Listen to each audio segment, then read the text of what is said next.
Sports Talk coming to you on a Victory Wednesday, one of the very few midweek Victory Wednesdays, as we got Royals baseball taking care of business. Jackson Coar getting his first ever win. How about that? And a balk-off for the second time in a month. 4.5% of the Royals' victories this year have come on walk-off balks.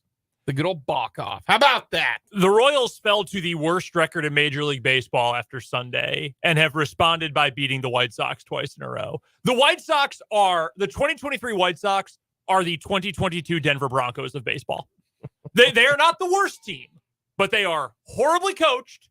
They've got bad management, and they've got the worst vibes of any team in the league. That is true. White Sox country, let's ride. We got lots to get to today on 580 Sports Talk. Chris Jones speaks. He speaks. We got 6 minutes of Chris Jones that you are going to hear. Parking lot party. Which is a lot to unpack. That's a big 6 minutes. We will talk about that. He is in Kansas City. He showed up to his obligation with the Ronald McDonald House and hung out with a bunch of families. In Kansas City, spoke with the media. We will hear from Chris Jones. We will discuss Chris Jones. Travis Kelce, what's his status? Well, his older brother thinks he's going to give it a go. We will get to that as well today. We will talk with Tim Fitzgerald of Go Power Cat. We also have our high school athletes of the week coming up today as well.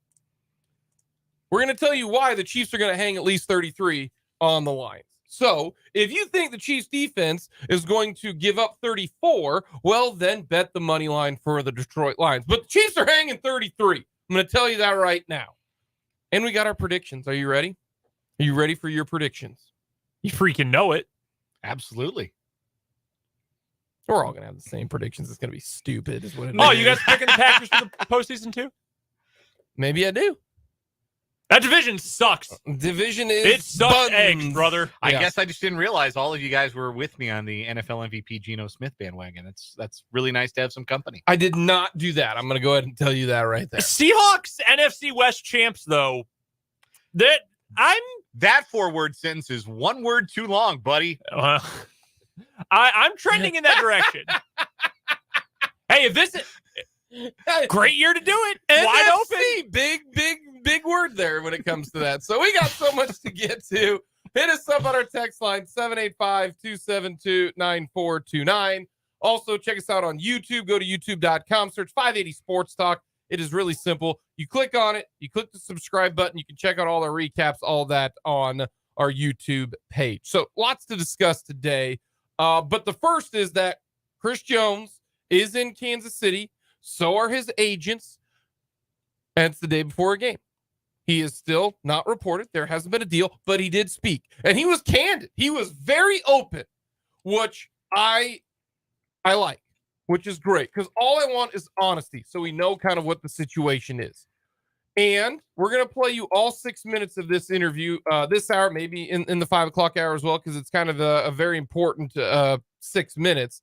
But first and foremost, I want to say this. I'll give Chris Jones credit. He showed up to something that he could have bailed from because of what is going on. He is in Kansas City. His teammates are about ready to go to battle, and he's in Kansas City, but he's there because he is an endorser and wants to help out the community through the Ronald McDonald House. He showed up. He knew he was going to get asked questions. He even made himself available. I give Chris Jones a lot of credit there because he could have just said, nope, I'm not doing it. I'm going to lay low, because maybe what he said today could impact negotiations. I don't know. I will give him 1,000% credit on that for showing up and doing an obligation that might have been uncomfortable for him. Having said that, he did not look uncomfortable. He did not look rattled, right? What is it? 80% of what you say doesn't come out your mouth. This is a guy who honestly doesn't look upset, kind of just says, hey, this is what's going on right now. I firmly believe in what we are doing. And he kind of just said his piece, which I thought he might be a little bit more contentious, maybe a little bit more on edge. So I do think after hearing these 6 minutes, and it involves, opinions and, comparing, him to the regular Joe. Buttholes. I do think that also comes up. I do think that his word, not mine. There's more of a chance for a deal to get done now, I think, than there was yesterday before Chris Jones spoke. You guys might disagree with me, but I think his body language and the way he says, I'm not really upset, it's not contentious. He does kind of call out Clark Hunt, a little bit in all of this. I don't know if we don't know if this is a Clark Hunt situation. And he says, no, I'm not giving him that kind of money. I don't know if this is a Brett Veach situation. I don't know if this is an Andy Reid situation. But when it comes to Chris Jones, he seemed pretty calm about the entire situation. So that is what I kind of get from this 6-minute mini press conference held right outside one of the McDonald's there in Kansas City for the Ronald McDonald's Charities. Well, it's pretty cool seeing him just walking around to people's tables handing out Big Macs. Yeah. That was really cool It's move. a big man handing out a Big Mac is really what it is. So there's a lot to it. Now, that's kind of the positives. Some of the stuff I completely disagree with what Chris Jones is going to say. We will get into that, but we wanted to give you a chance to hear the 6 minutes of audio from this mini press conference. Got it from KCTV5 there in Kansas City. And here is what Chris Jones had to say to a handful of media outside of a McDonald's. That's why it's important for you to be here. To support the children, most importantly. That's what it's all about. That's why the partnership with McDonald's was so remarkable. It's an opportunity to give back. Also, I love Big Macs. Big Macs for sacks. Chris, can you give us a sense of where things stand right now with the Chiefs and your contract? Can't really talk about it. Hopefully it gets worked out. It's always been my goal to be a Kansas City Chiefs for life. I've said that multiple times on social media platforms, from interviews, and they know where my position is at, and hopefully we can get something worked out for the long term. Been frustrating for you? And Not at all. Describe what it's been like.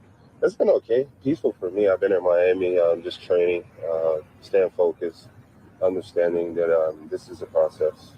You miss your teammates though, and your guys. All the OTAs, mini camps, and all that stuff. You miss that part of it right now? I've been keeping in contact with my teammates. I'm still working out every day, still doing similar things that they do in training camp. The camaraderie, we got a lot of new players. Miss that aspect of it, but I'll be ready to go when that time falls. Chris, do you feel like you've let your teammates down at all? That's the criticism. That's the only criticism I've heard at all. How? That's what I got to ask. How have I let them down? It's just like when you're at a job and you ask for an extension, right? And you ask for a raise, right?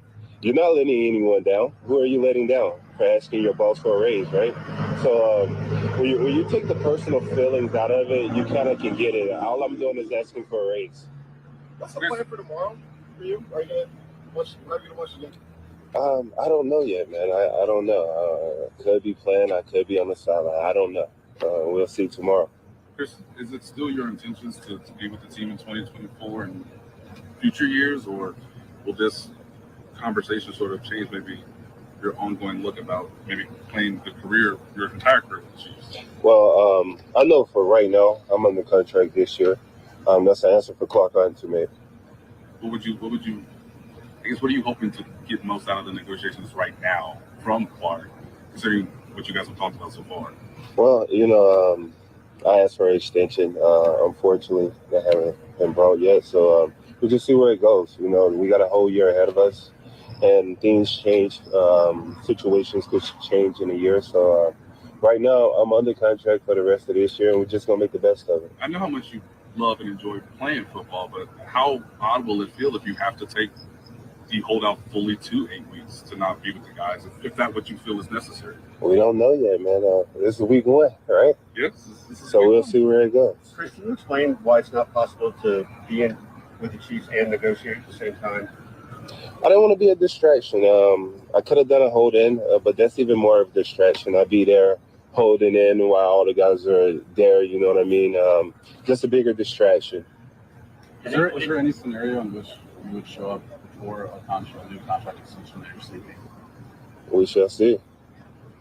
I was You just look asking. like you're in shape. You look like you're really. What do you weigh? Are you ready to go out and play? Man, listen, I can play right now. I'm good. I work out every day, twice a day.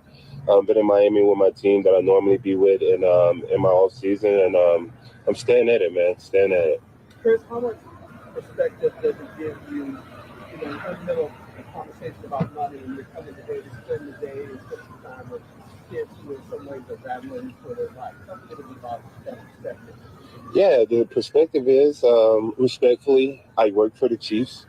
And most importantly, it's about giving back to the community, the kids, the youth. But respectfully, whatever's going on with the Chiefs is completely different from this right here. So once you really understand that, we can able to come together and make something happen for the kids. Chris, just to be clear, you haven't asked to be traded or anything like that as part of this whole thing?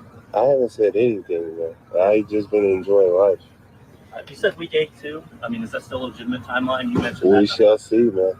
Right now it's week 1.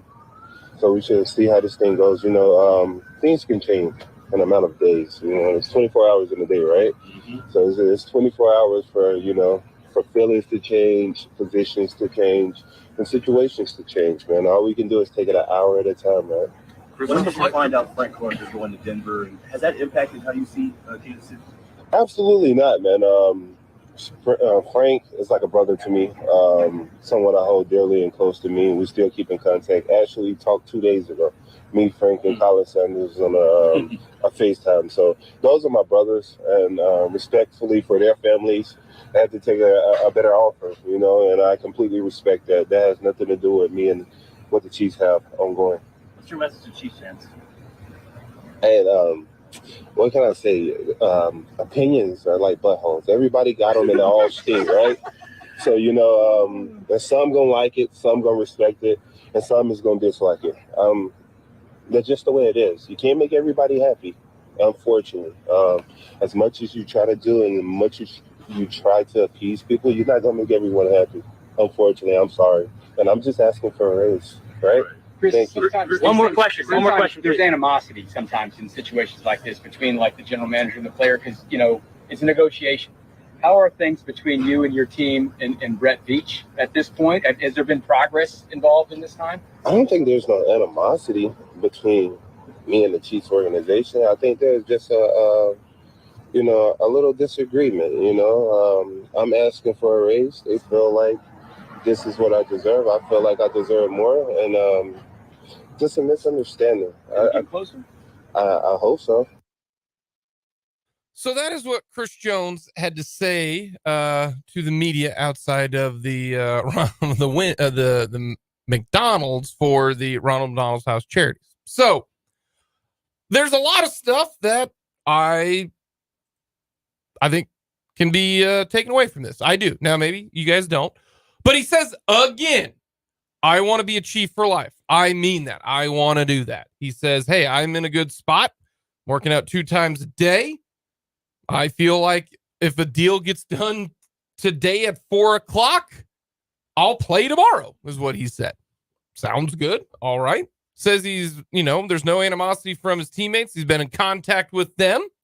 He says he could play in the game tomorrow. He says he could be on the sideline. Says there's no animosity. He is right. You can't make everybody happy. If you worry about those, opinions, I agree with him there. Everybody's going to have their opinions. Some are going to be good. Some are going to be bad. Says he hasn't thought about being traded. Doesn't want to be a distraction if he was a hold in when it comes to that. That's I kind of get. I get that. I do. Says makes the best of it. There is one thing though that I do disagree with him on. And he says, have I let my teammates down? No, he hasn't yet. But he says, all I did was ask for a raise. That's not a big deal, right? How many people go in and ask for a raise? Well, this is where I don't like comparing what Chris Jones is doing to say what the common man does. If I go to my boss and ask for a raise and I don't get it because that's what's happening right now. Do we all agree with that? And if I don't show up, you guys are going to say this. He doesn't have to show up. He's got PTO. Use all your PTO you want, Jake. But the day that you run out of PTO, you better be here. You'd better be here. And if you're not, then I would expect you guys to go to my boss and say, he's out of PTO. He should not be getting paid. He's not doing his job. Find somebody else. Chiefs can't really do that in this situation because they deal in a different world. Like, that's what I don't like about that. Yes, he is asking for a raise, but he's also under contract. Teammates are not going to say anything publicly. Mm-hmm. They're not, because you don't talk about another man's money. You don't. But I would be upset if I were on the Chiefs right now and he's not there. I would be upset at this, because now it's not only you're doing your thing, it's affecting me now. It's affecting our situation. Everything else that he said, no animosity, is correct. But I do think Chiefs players will look at him until he shows up, because all of them are under contract. They're there.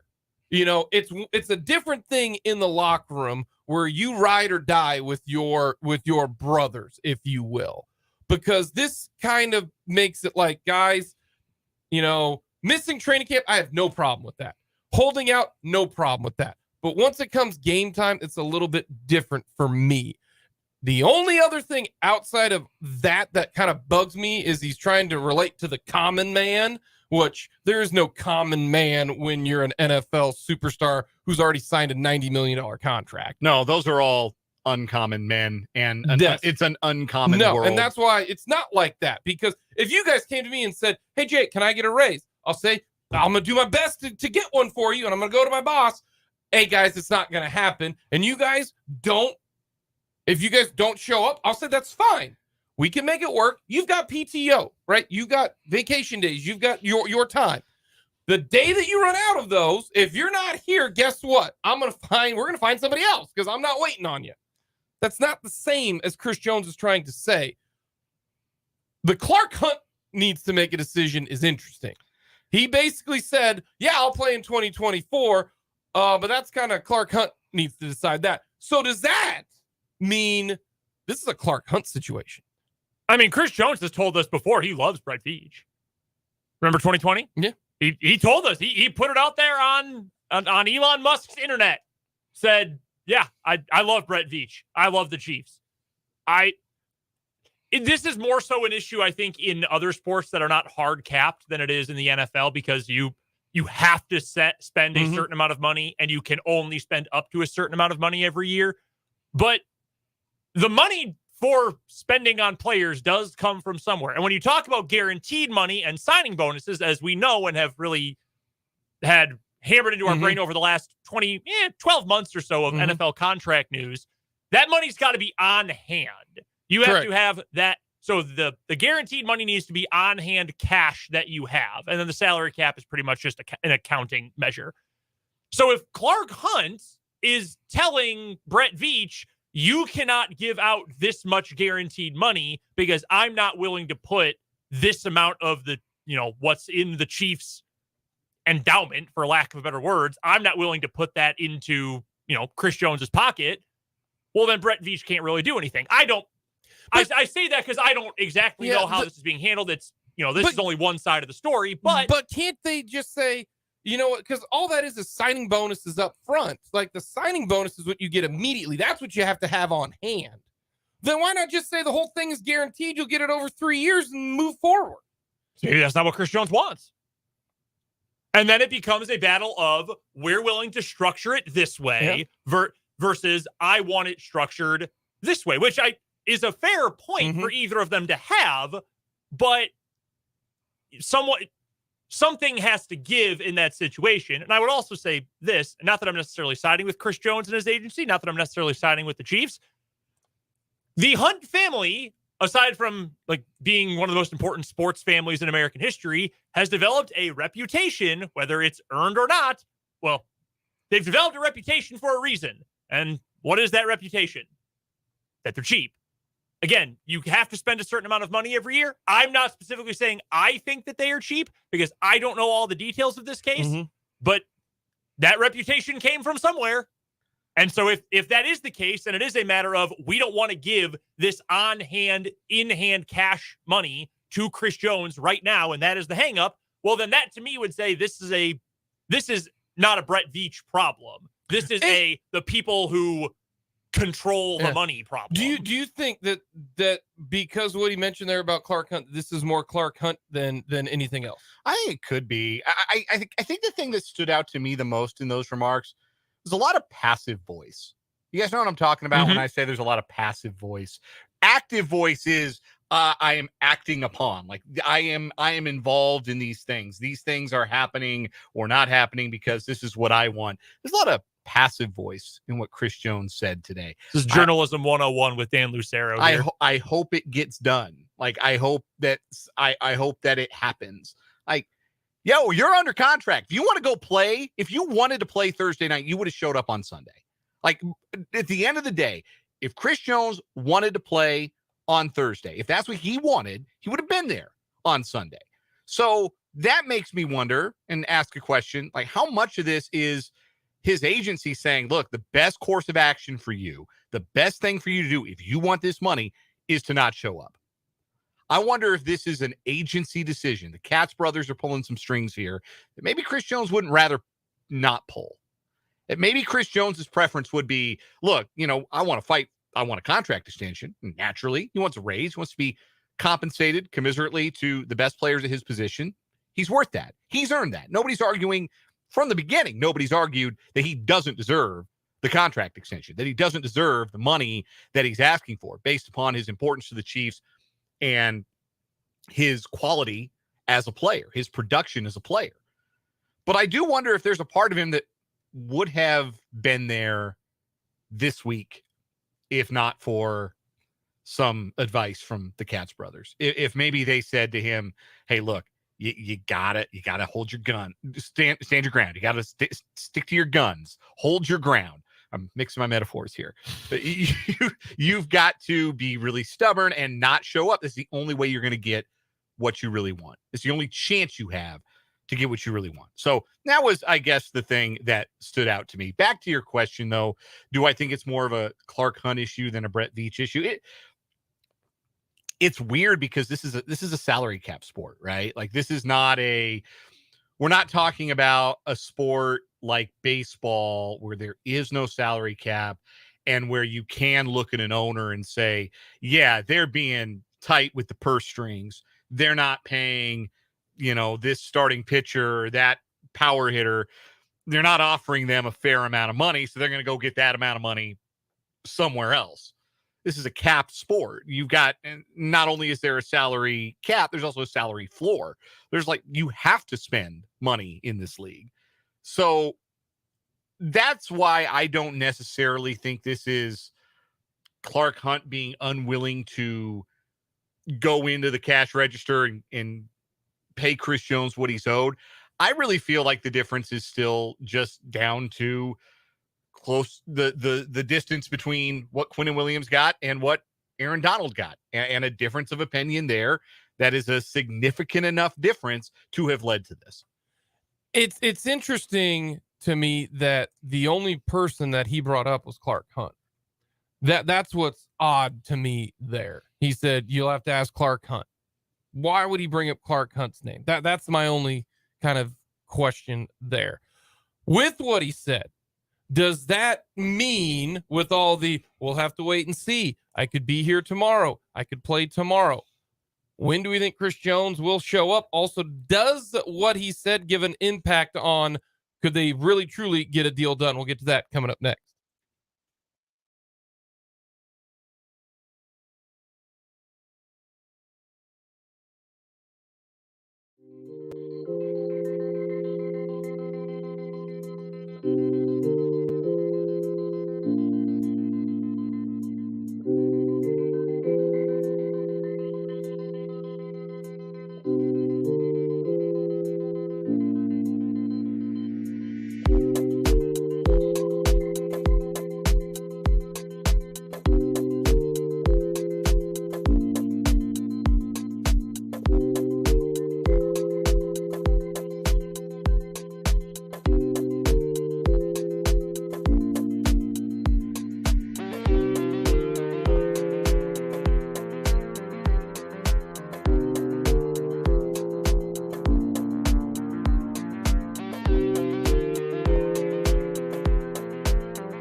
Coming up, we've got our high school athletes of the week. We will get to that. Yeah. We will also get to why the Chiefs will hang 33 at minimum coming up against the Lions tomorrow. And our predictions.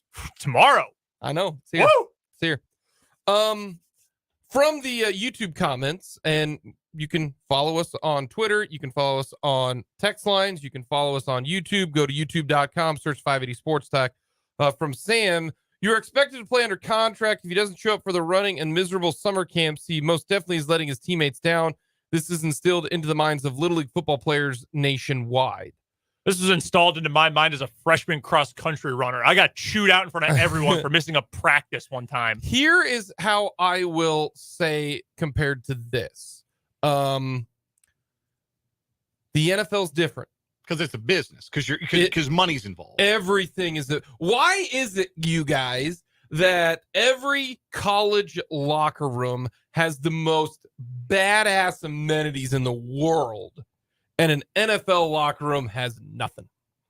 It's because the players in the NFL get to take home something. Well, the money has to go somewhere. It's got to go somewhere. And in college, it can't go to the players. Exactly. The reason why, you ask an NFL player, hey, would you rather have $1 million or would you rather have $500,000? But we set up this sweet looking locker room, a jet ski course inside one area. Exactly. It's different because it is money. Also, in the NFL, it is not like college. College is you do it for your team, you know, camaraderie, you know, band of brothers type of deal. You know, that even the coaches, you know, you saw Dion, right? Dion, you know, basically I was ready to play a football game after listening to Dion. The NFL doesn't work like that. It's about jobs. It's about livelihoods. It's all about, do you get it done on Sunday? In the NFL, if you are if you are Justin Ross compared to Rashee Rice, who's got a longer leash? It's Rashee Rice, because he was a draft pick. All right. That's just the way it works. If Patrick Mahomes wants to show up just on Fridays, he can do that. You want to know why? Because he's Patrick Mahomes, and as long as you get it done on the field, that's it. Do you produce? If you produce, just like in the movie Bull Durham, hey, you know what? If you got fungus on your shower shoes, but you win 20 games in the show, you're colorful. If you wear fungus shower shoes in the minors, you're a slob. It's all about producing. You are not required to go to work in the summertime. Now, there's workout bonuses and all of that. But come game time, he needs to be there. This is where what the rest of those Chiefs players do, that can affect those guys if Chris Jones is not there. That's why I have no problem with the holdout. Hold out as long as you want. Do any and all of that. Try to get as much money as you can. You have until the very first game of the year, but as a teammate, hey, you tried it. It didn't work. You're under contract. If he was, let's say this all happens again, if he's franchise tagged next year, right? Let's say he not playing. He didn't have to. He's not under contract. Like, it is so much a business in the NFL. I wish people realized that. It is way more of a business than what you'd even imagine with what goes on in a locker room. It is a business first, then it is secondary after that for anything else. That's what makes the guys like Travis Kelce and Patrick Mahomes rare birds when it comes to all of this. Very rare.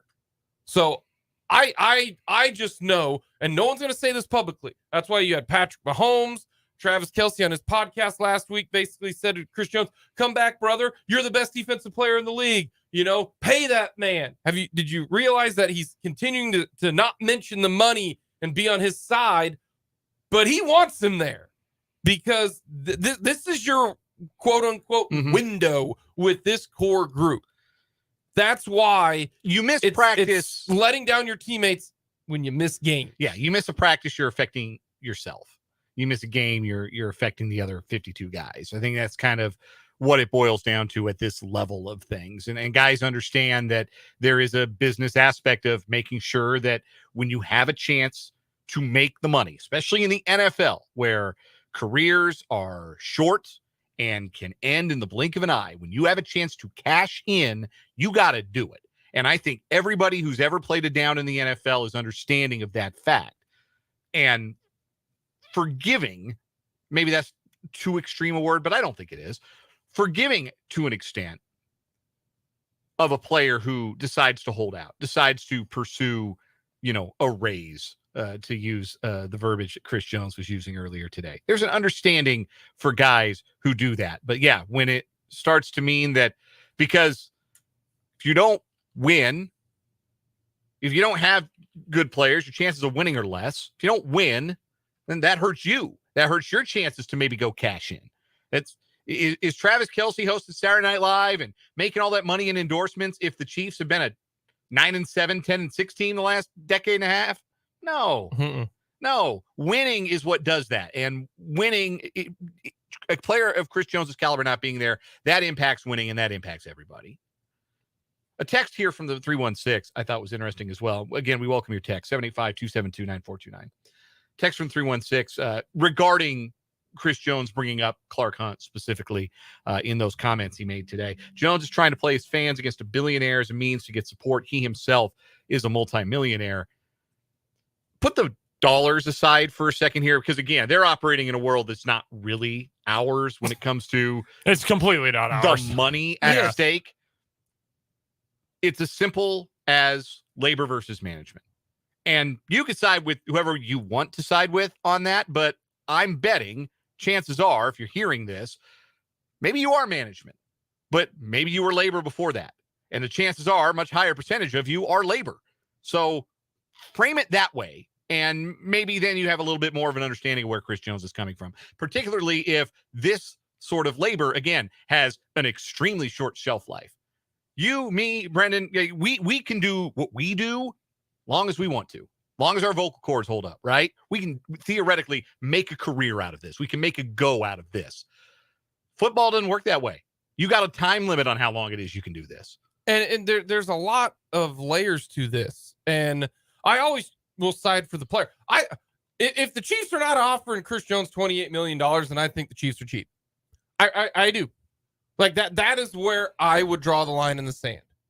If they're not offering between 31 and 25, 28's right in the middle. That is a fair deal for both guys. If Chris Jones doesn't want to do 28, if it's a little bit more, I get it. But 28 is a fair deal. It really is. And he's worth it. He is that big of an impact in my mind. I don't know what the Chiefs are offering. Eventually it will come to fruition, but ready for this? That's what I would say, right? He's under contract. Mm-hmm. Now it involves your teammates. That's the difference to me in all of this for the Kansas City Chiefs. One thing I do want to add about this, and I bring it up because we've mentioned their names. I've seen it on Twitter a bunch. The talk about how Chris Jones, like about the Katz brothers, and they've handled this poorly and they're bad agents, and because Chris Jones is among their, if not definitely their highest profile. He is their biggest client. No and about how badly they have screwed this up. And I think that is somewhat trying to project feelings that Chris Jones isn't doing the wrong thing here because, hey, he's a chief. He wants to be a chief. Like, it's the agents that are screwing this up. If Chris Jones thought that the Katz brothers were screwing him, you know what he could do right now? Fire him. Dudes change agents all the time. Well, he could say right now, you're screwing me. You're not getting $1 of this new contract. You're out, and could fix this. But that is not necessarily anything we have talked about. But I'm just putting that out there in case you are in the camp that he's still in control.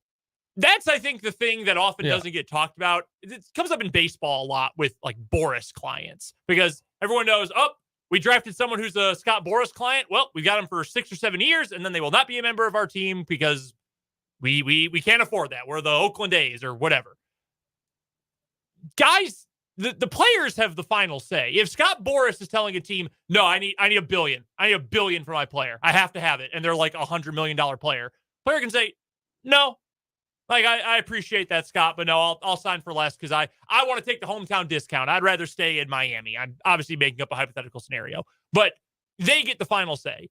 if the agents were truly screwing Chris Jones over, Chris Jones would tell, and he's a smart enough guy. He's been around. He knows what this is like. He's been through high-profile negotiations before. Yeah, this isn't his second contract. This is his third contract. Third contract. He could say, get out of here. I'm going to Drew Rosenhaus, or I'm going to Clutch, or I'm going somewhere else. He is responsible for everything. Now, I will say this. It's not just the agent. If it doesn't go well, there is a chance that he can move on from these guys if this doesn't go well. Oh, no certainly. question. Certainly. Coming up next, we've got our high school athletes of the week.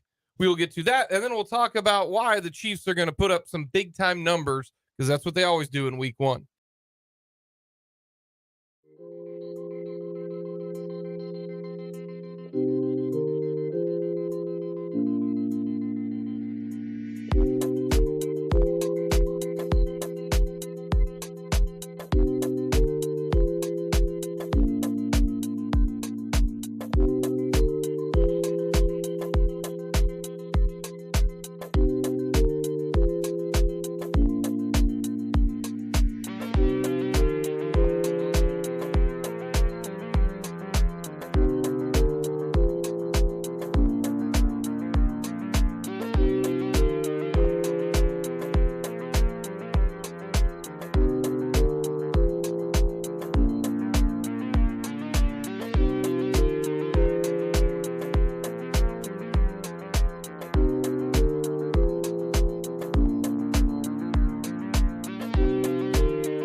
We got plenty of news to get to, but first, it's time for our high school athletes of the week.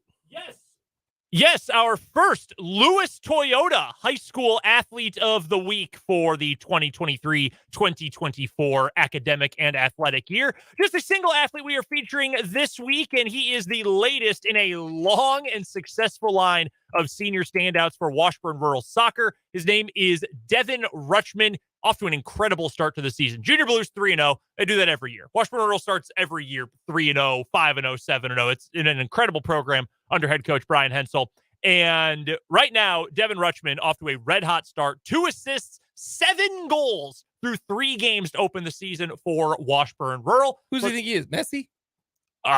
Look, there's a long line. He even mentioned a couple of them. Long line of players at Washburn Rural who have had tremendous seasons in recent memory, and he is closing in on another phenomenal one as well. So we talked about that, his soccer hopes for the future, his background, team goals for the year, all that with Devin Rutschman, a standout senior forward for Washburn Rural Boys Soccer, our Lewis Toyota High School Athlete of the Week.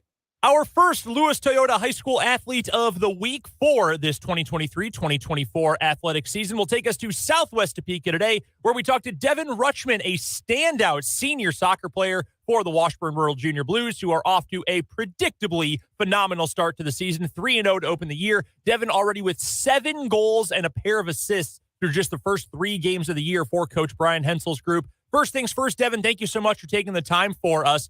What has been working so well for you throughout the start of the season to already have 7 goals through 3 games?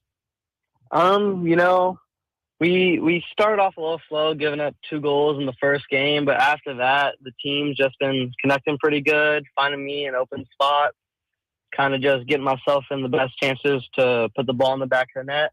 But it's really been just, honestly, some lucky bounces, but really just, team's been working pretty well and finding me in open spots to allow me to put the ball in the back of the net.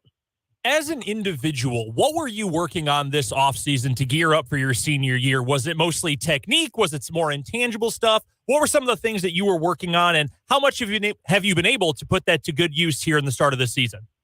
I mean, yeah, during the summer you work on your touch, shooting, passing, but this year I was passed as like senior captain, and I think honestly the biggest thing I worked on was just trying to be a better leader. And that allowed me to, push myself harder to bring everyone up, bring myself up. But just personally to work on, shooting kind of had some rough areas last year. Struggling to put the ball in the back of the net, win a few games in a row where, just couldn't hit a broadside of a barn. But this year I've been pretty clinical in most of my shots. So that's probably what I've done best at. We're chatting with Devin Rutschman, our Lewis Toyota High School Athlete of the Week, for this first full week of September 2023 here on 580 Sports Talk. You mentioned being more of a senior leader this year and taking over that leadership role. And your program at Washburn Rural has been so successful over the years. And you have had so many players older than you over the last couple of years who I'm sure took on that mantle and made a big impression for you. So after getting to follow some of those key players for this program, how easy has it been, or maybe how challenging has it been for you to fill their shoes and become that leader for the Junior Blues? I mean, there's been both challenges and, some things that have been pretty easy. Obviously, I've learned from, the older guys, you got to be vocal, you got to bring your teammates up, not yell at them, not bring them down. But I think also learning from them, it's been easy to just keep doing what they have been doing and pass on the tradition. But it's also been hard where, I'm the oldest guy on the team and I got to make sure everyone's doing what they're doing, make sure everyone's getting to practice on time, make sure everyone's doing what they need to do in school. So I'd say it's been easy on the field stuff, but also, just making sure keeping everyone positive and bringing everything up, that's been a little challenge for me. Speaking of the on-the-field stuff, what have you thought about the team effort so far? We talked about the individual success you've had, but you guys are off to another undefeated start to the season, cruising through a couple of these early games. You've had that individual success, but how would you assess the way your group has been playing as a whole through these first couple of games? We've been starting a little slow for sure in the first two games. We went 2-0 down the first 9 minutes, and then against Johnny Heights, we scored fast, but then kind of slowed ourselves down. But after the slow starts, we've been, picking up the pressure, picking up the intensity, playing for one each other. And especially the last game, we started with energy and ended with energy. So I think starting off, we've been a little slow, but once we get into a groove, we've been really good and putting some goals on some people. We've got a few more questions for Devin Rutschman, our Lewis Toyota High School Athlete of the Week for September 6th, 2023, a standout senior soccer player for the Washburn Rural Junior Blues. Devin, take me a little bit through your soccer journey, what you have done to get to this point. Is this a game that you have loved for your entire life? Did you get maybe a little bit of a later start on it? What is your journey, or what has been the journey up to this point for you in your soccer career? So I started when I was, a little kid. Your parents put you through soccer, basketball, baseball, all those other sports. But the one I stuck with since, 4 years old has been soccer. I've been playing, competitive soccer for 11 years now. Just what I've been doing my whole life and pretty much every day. Is it something for you that is a year-round commitment? Because we know with travel teams and club teams and showcases and all of this, it can really dominate a full 12 months, plus, of course, the high school season. Is that what soccer has been to you? Yeah, pretty much. So, when you're a kid, you play spring and fall, and then now high school's in the fall. Then I'd play, indoor winter leagues, spring in the club season in the spring. And then, through high school, you have summer workouts, kick arounds. So pretty much 12 months of the year, I'm kicking a ball, or at least 11. Let's look ahead then here, Devin, to the rest of this season. It is your senior campaign, as we've mentioned. And we know for the Washburn Rural Soccer Program, the goal is always state tournament. It is get to the championship game, win championships, because that's the pedigree you guys have. But as you focus on the next couple of weeks, as you focus on the rest of this season, what are some of your individual goals, and what are some of the goals you guys have set for yourselves as a full team? I mean, obviously, like you said, the big goal gets that state final and add another championship to that tally. But, as a team goal right now, we just finish out games, trying to put some goals on some people, don't allow any, keep some clean sheets for our keepers. But yeah, like you said, got to get that state title, and that's what we're pushing for. But obviously, by myself, it'd be great to have a senior campaign like some of the great Washington Rule players before me, like Easton Bradstreet last year had a ridiculous season. It'd be good to follow in those same footsteps. Looking ahead beyond your senior season at Washburn Rural, do you plan to keep playing soccer at the next level, whether it's competitively on scholarship or just as a recreational thing? Oh, yeah. The goal is to play college soccer somewhere. Not kind of undecided yet. Haven't really, thought so much about it. Like, I have a few smaller offers to some NAI schools. But, yeah, the goal is to play some college soccer somewhere and follow my major as well. Well, let's get into that. What is your major, and what are some of the other things that will help you determine what your next step is, both athletically and academically? Well, I would like to go into some business management, some sports business management would be like my overall goal, but I'd love to do some business kind of major because, it's business major is good for a lot of different things. And what, things I want to do in college, whatever. I don't want to go somewhere and not, play, obviously. I don't want to go somewhere where the town's tiny, can't really do anything. But I just want to find somewhere where I think I fit, belong, have a good time, and make sure I get a good education. It has been a great start to the season for the Washburn Rural Junior Blues and for their senior star, Devin Rutschman. 7 goals with the Junior Blues' first 3 games, a pair of assists as well. And he is our Lewis Toyota High School Athlete of the Week for September 6th. Devin, we appreciate you taking the time for us. Thank you so much. And best of luck to you and the rest of the Junior Blues throughout the rest of this 2023 season. Thanks so much. Thanks for having me. That is Devin Rutschman of Washburn Rural Boys Soccer, our Lewis Toyota High School Athlete of the Week. Our next edition of high school sports coverage here on 580 WIBW tomorrow.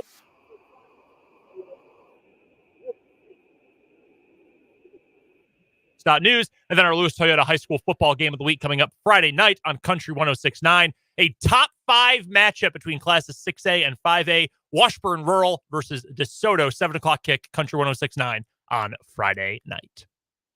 That's going to be an awesome game, by the way. Yes, it is. Really looking forward to that matchup. Top 5 in Class 6A, Washburn Rural. Top 3 in Class 5A, DeSoto. Get ready to learn the flex bone, buddy. Woo! Woo, buddy. I was grinding some DeSoto tape earlier this week to get ready for it. Handoff up the middle. Fake dive. Run to the edge. Unbelievably bad take. It's beautiful. It's poetry in motion. Sorry you can't appreciate the nuances of the fullback trap, Jake. I saw a video that was going viral today on Twitter of the slot T offense. It's like the T formation, but you're moving one of the backs up into the slot. Wild stuff. It's a Texas-only thing. I guess no one else runs it except for 8 schools in Texas. That's real football. That's man football. None of this, ooh, let's air it out nonsense. Nah, real ball. If you ain't popping pads, you're doing it wrong. That tells me you have to scheme because you don't have the Jimmies and the Joes. Coming up. Well, yes. We got plenty to get to, including a holdout is over. We'll get to that next.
580 Sports Talk, hour number 2 on this Wednesday.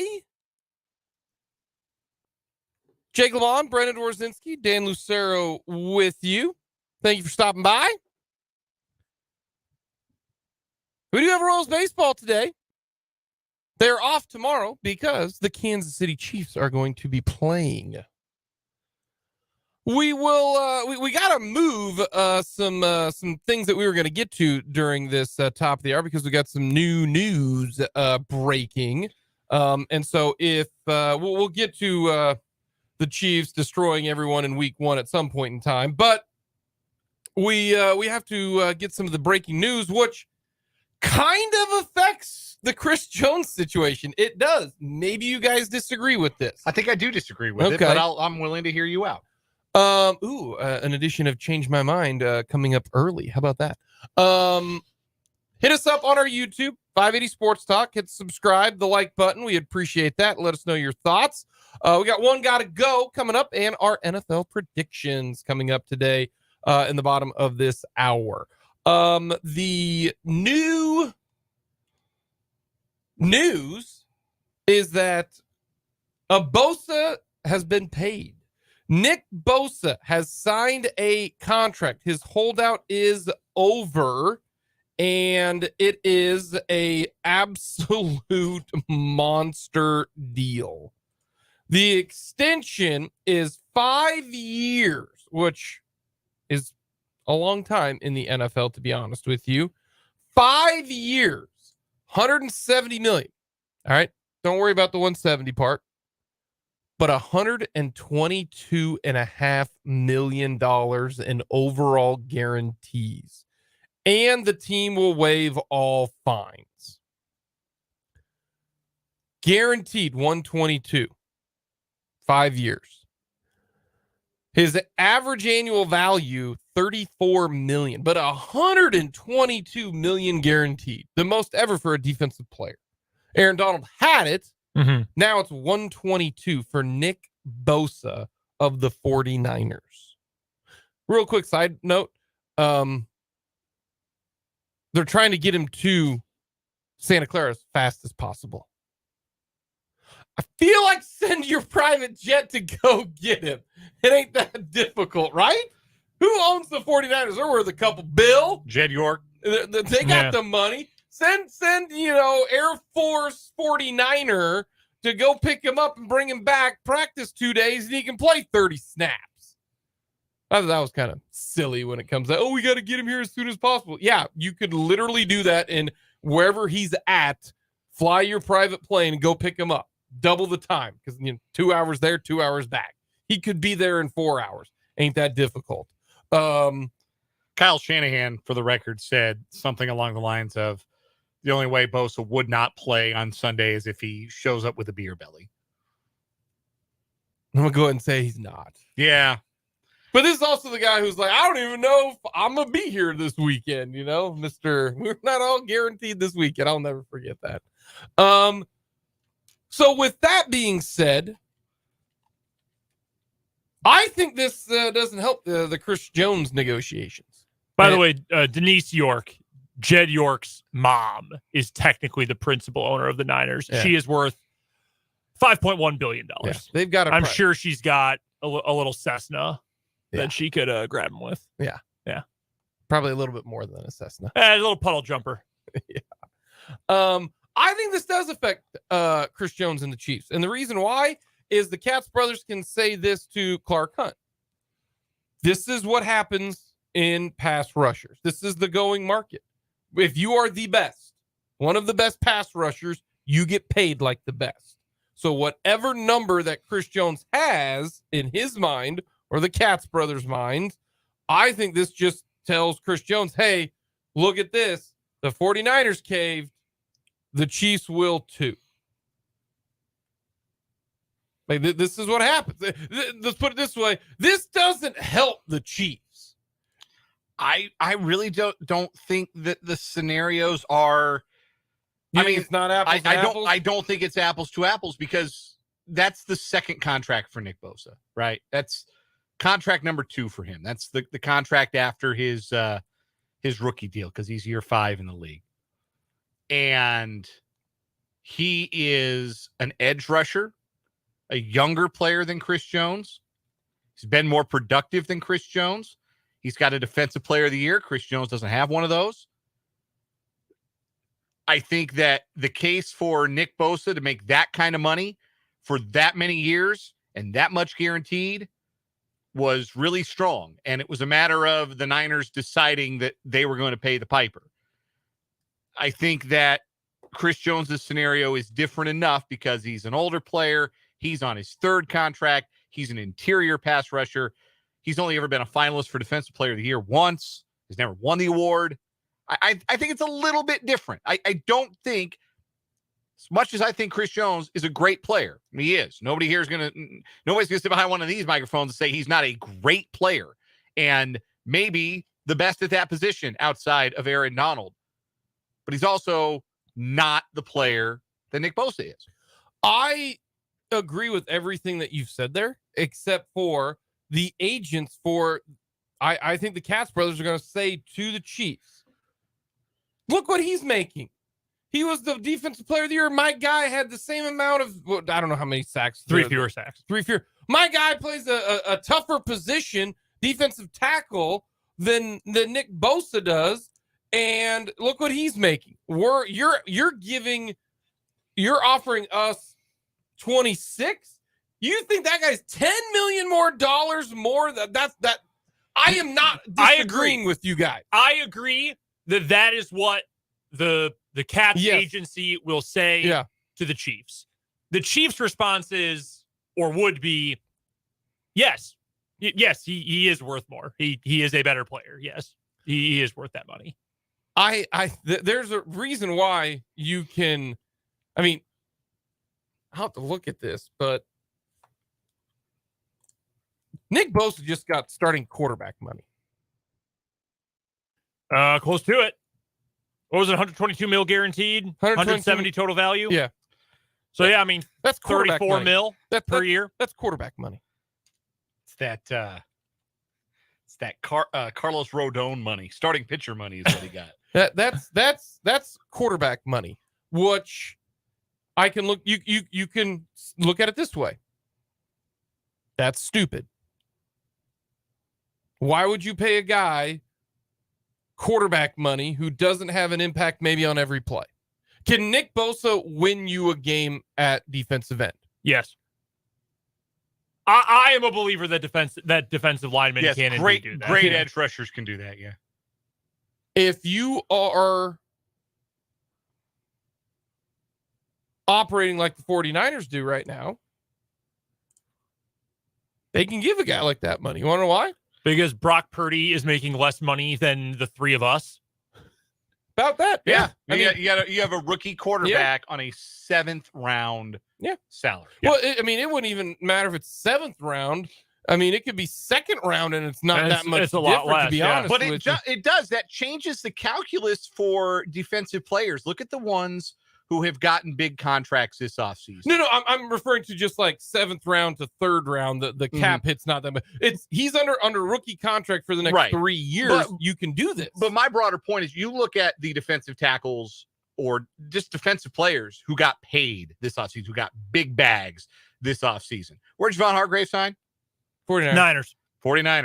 Quarterback's Brock Purdy.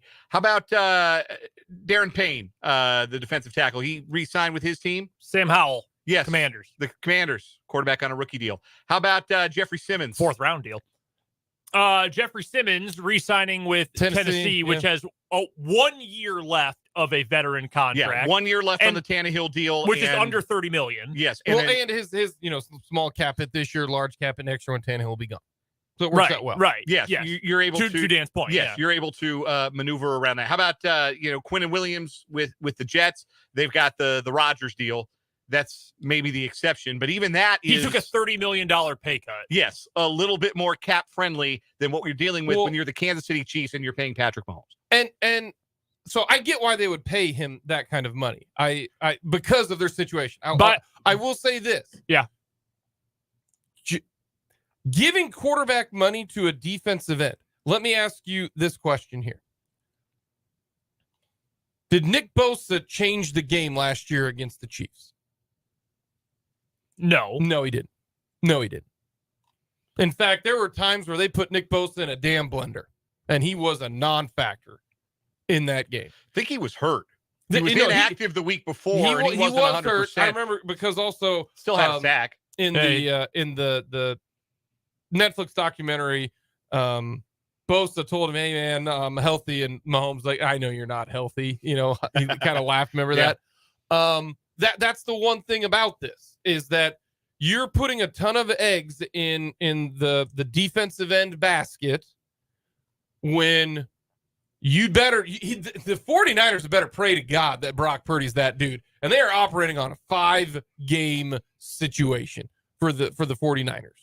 Because this is you guys think that a defensive end can win and lose you a game? I don't think so. I think they can help, but I don't think it's the end all be all because of if the other team's got that guy at quarterback. It kind of depends on that situation. This is also what the Chiefs operate because they do have that guy. They've got the unicorn. They got the best player in the NFL, and I understand that. I do. I think you're looking at this with Mahomes' brain. And I do. I probably am. And you can't count him. My favorite team had Aaron Rodgers for 15 years as starting quarterback for 15 years. 2019, week 16. It was right before Christmas Day. I watched the game on a Southwest flight to Chicago. I watched the second, third, and fourth quarters on my way home. I watched the first quarter with Dan sitting at the airport. Remember that? We saw each other at the airport. Yes. We were leaving out at the 2 gates right next to each other. So we're watching the first quarter of Monday Night Football, Packers-Vikings. Aaron Rodgers was on that team. The next 2 seasons, Rodgers would win MVP. He was an all-pro caliber player in 2019, too. The best player on the field in a game that won them the NFC North was Adarius Smith. That was one of the best defensive games I have ever seen in my life. I've watched football my entire life. I've watched every Packers game since I was 4 years old. Best game I've ever seen by a defensive player was Adarius Smith in that game. And that is a team that had Aaron Rodgers and playing the Vikings. Kirk Cousins, good, not great. We understand that. You can't use a Chiefs game as the barometer because that's different. You are looking at probably the single most gifted quarterback to ever play the sport. And I understand that, and that's why the Chiefs will never give out this kind of contract. They will never give out this kind of contract because you've got the Chiefs. But they have if they had a superstar quarterback, they're not giving out this contract because you can't. And also, if Nick Bosa is worth $35 million a year, do you know what Patrick Mahomes' cap hit is this year? It's $46 million. Yeah. Like Mahomes, his cap hit should be $90 million. Like what he's truly worth. Like the discount that Mahomes is giving the Chiefs right now, and it will change. He can ask for whatever he wants. But the sheer fact that at some point in time, Bosa's deal is going to have cap hits near $35 million, and Patrick Mahomes will have cap hits of 46 is wild. This is their quarterback. They just paid their quarterback, and he plays defensive end.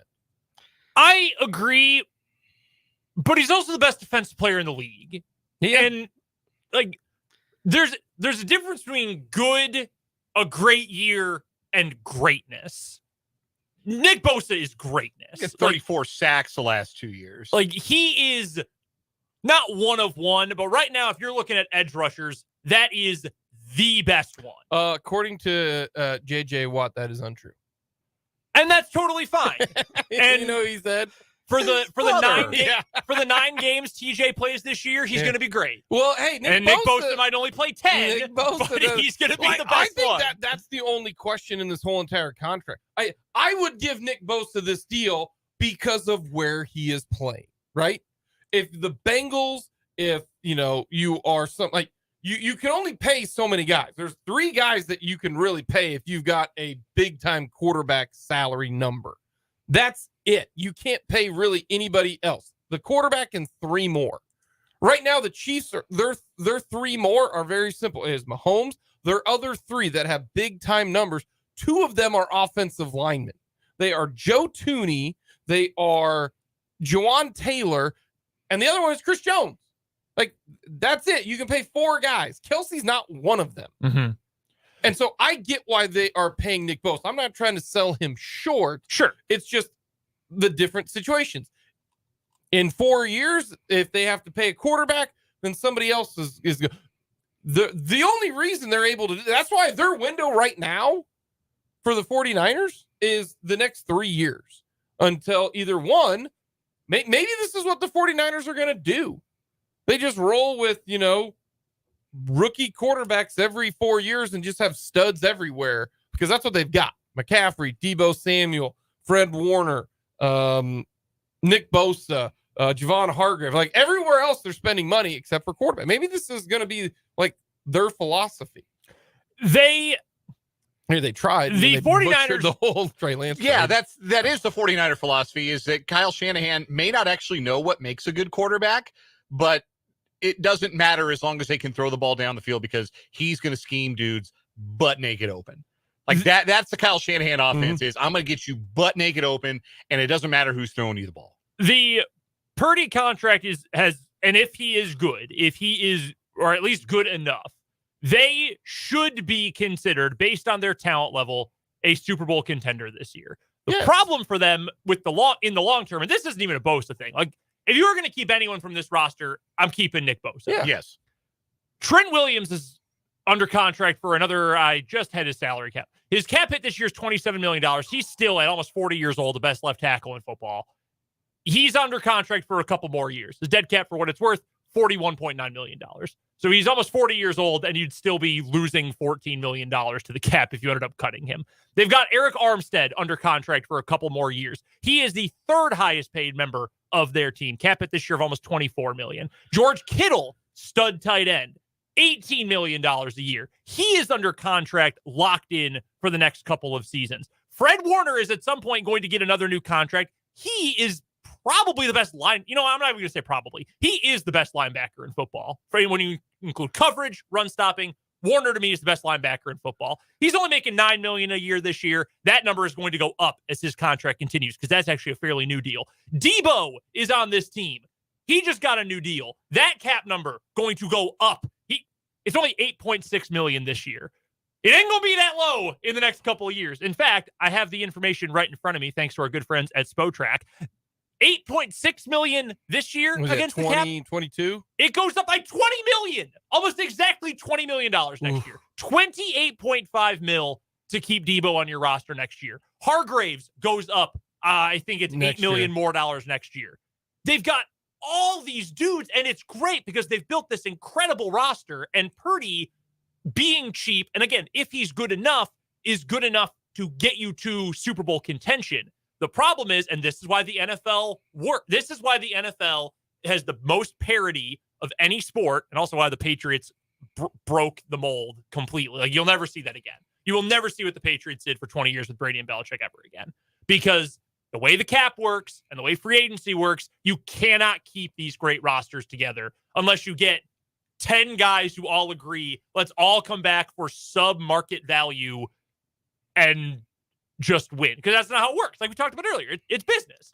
So it better work for them. Again, I would keep Nick Bosa. I'd pay him this money and not even think twice about it. Yes, this is the guy you pay.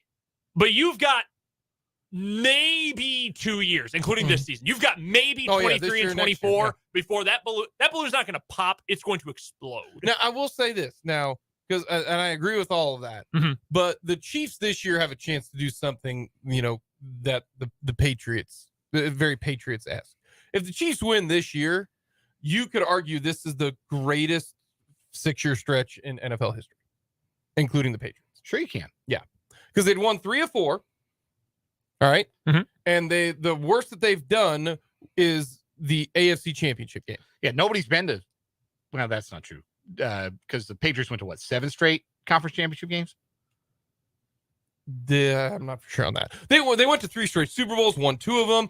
Like the Patriots, it's never been what that you're talking about, like the 20-year stretch of the Patriots. Yeah. Okay. Yeah, because like this little 5-year stretch from 19, 20, 21, 22, 23, the Patriots never even did this. Yeah, I'm talking about the same quarter, 2 different dynasties. Yeah, essentially. well, you could almost argue 3, to be honest. It was 8 straight conference championship games for the Patriots, 2012 through 2018. So they went to 8 straight. They went to 4 Super Bowls in 5 years. 2011 to 2018. I'm sorry. They went to the 2011. Won 2 of the 4, right? Yes, you are correct. Lost the Seahawks and lost the beat the Seahawks, the and beat the Falcons, lost to the Eagles. Then they beat the Rams as well. Mm-hmm. Yeah. But yeah, this is I still think that this is going to affect what I think Chris Jones looks at this. He's going to look at this and say, but you're ready for the biggest difference between the Chiefs and maybe the 49ers. Do you think the 49ers caved, or this was just a good structured right down the middle contract? I don't know if there was any caving. I think this was probably negotiated because it's a market setting deal. So you kind of just have to land on a number. Okay. Do you think if Chris Jones does sign a deal that we all kind of agree Chris Jones is going to cave, right? Probably. Yeah. If there is a deal done, it's because Chris Jones gave a little on and that's where on dollars. That's I also wonder if that's a big difference between the 49ers and the Chiefs. I think so. Is the 49ers were like, I think the 49ers caved. I think they didn't want to start the season without Nick Bosa. I think Nick Bosa said, I want this number, and the 49ers said this number. We're still not going to do it. And then Bosa said, this will be my final number. And I think the 49ers just said, screw it. It's our time, right? Look at all these good players we got. And I think the 49ers caved. I don't see the Chiefs doing that. I don't. And because of 15, they look at theirs. We are not going to put ourselves in the bubble bursting situation like the 49ers did. We're not going to do that. I truly think that. And we know that. Orlando Brown, Tyreek Hill, Chris Jones, they've never caved. Just as Matt Verderame said yesterday, he's going to play out this year on this contract. It'll start next year. But what they'll do is they'll move that cap money around is what they're going to do. Like, they're not going to tear it up. Like, the Chiefs are not going to do that. Whether you consider that cheap, whether you consider that whatever, that from the Chiefs. There is precedent set from Kansas City, which is why if there is a deal that does get done, I think Chris Jones just said, this is the best I'm going to get here in Kansas City. I'm going to go forward. If a deal doesn't get done, then Chris Jones said, that number ain't good enough. I'm going to roll with it. And I think a deal will get done within the next 10 days, or Chris Jones won't be a Chief after this year. Because at some point in time, the money you start losing is not going to outweigh your new contract. Here, by the way, this was tweeted out by Ari Mirov. The 49ers now on their roster. Highest paid defensive end, highest paid running back, highest paid fullback. There's only like 8 of them. Third highest paid tight end, third highest paid left tackle, third highest paid linebacker, 6th highest paid defensive tackle, 7th highest paid wide receiver. That is on one What roster. about the highest paid tackle? Did you mention the tackle? Trent Williams? Yeah. Okay. Yeah, left tackle. Third highest paid in the league. He's third? Yeah. This is looking at total average value. Oh, gotcha. Okay. So this isn't just guarantees. This isn't necessarily cap hits. That's total value of the contract. But still, that's a lot of that's why the 49ers are continually for the last few years considered a Super Bowl contender, because they've got insane talent. And that part is a credit to John Lynch putting together this roster, and Kyle Shanahan, because he has a lot of say in the roster too.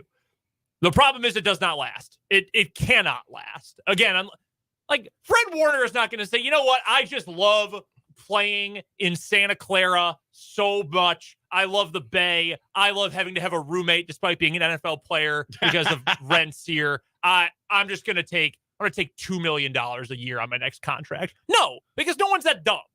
You can't keep this all together, which makes the Chiefs' approach that we're going to have a number and we're going to allot it to certain positions and certain players, and we're not going to go above that. It makes business sense. It definitely does, because you kind of have to be that rigid to win regularly in the NFL, but you also have to deal with the consequence of that, which is we might piss off our own players, or they might end up walking out on. And you might not be able to afford the elite of elite talent Right. when you do get them. Right. Because that's what Chris Jones is. He's an elite talent. If this were, if Chris Jones, let's say this was when he, after his rookie contract, he wouldn't be a Chief.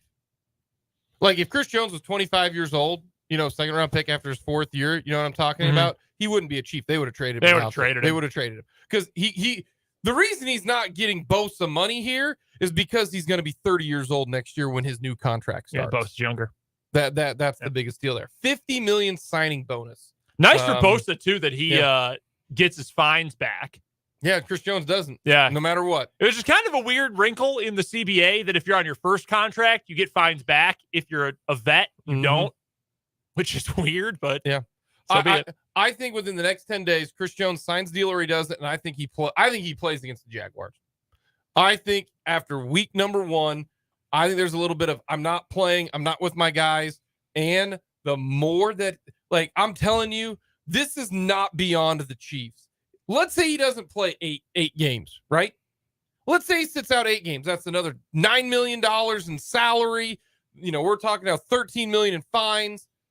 The Chiefs will tag him. They will tag him and say, your cap hit now is like $18 million, which is crazy cheap. You're either making $18 million or you're not playing. Like, that is not beneath the Chiefs. Look at what they're doing right now. You think the Chiefs won't strong arm somebody? They've done that for this entire, and maybe I'm wrong. Maybe this is shrewd businessmen. But it would not stun me if the longer he goes, the shorter his cap hit is. Maybe the Chiefs will say, no, you're just going to play for us because we only need you for about 9 games a year.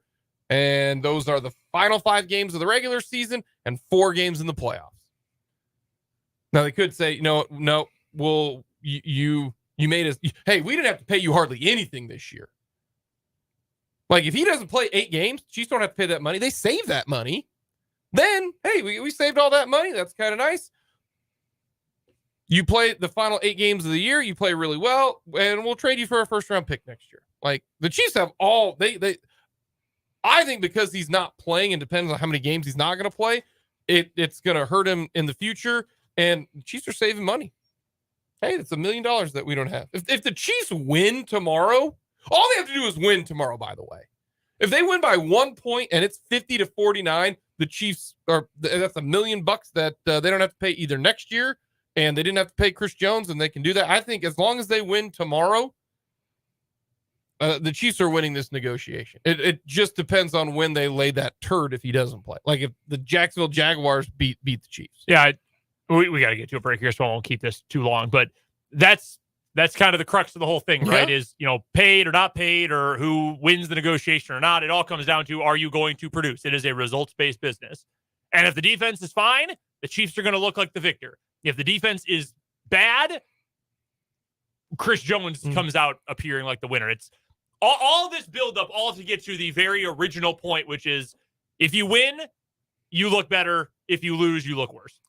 Coming up, one got to go here on 580.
One gotta go. I love that clip. Super Bowl contenders. One gotta go. Chiefs, Bengals, Bills, Eagles. I didn't include the 49ers because you would have said the 49ers. Yes, correct. So that's why I did not include the 49ers. I'm going to say the Bills. I do not believe they have enough playmakers on offense. They did not adequately address the issue that they had last year, which was they need Josh Allen to be everything for them. And they're still going to need that. Much as I like Dalton Kincaid and think he can be good right away, I still don't think they have enough at wide receiver. They don't have enough at running back. It's going to be, hey, Josh Allen, do everything. And the thing about asking Josh Allen to do everything is that he has a gnarly habit of trying to do a little too much and turning the ball over. And that is why I trust him a little less than I trust that Eagles team with a better all-around roster, than I trust that Bengals team with a quarterback who's done it, gotten to a Super Bowl, and certainly much less than I trust the Chiefs. Yeah, I'd probably lean with the Bills here as well. I just worry about the makeup of the roster in general. I mean, offensively, they've got 5 wide receivers on the roster, okay? Gabe Davis, who proved last year he's just he's a good number 2. Like, he's not a superstar. Stephon Diggs he's a true number 1. Your other receivers are Khalil Shakir, okay? Trent Sherfield, Yes. yeah, I mean, he's all right. He's an NFL player. Deontay Hardy. Yep. Okay, that's not really great outside of Diggs.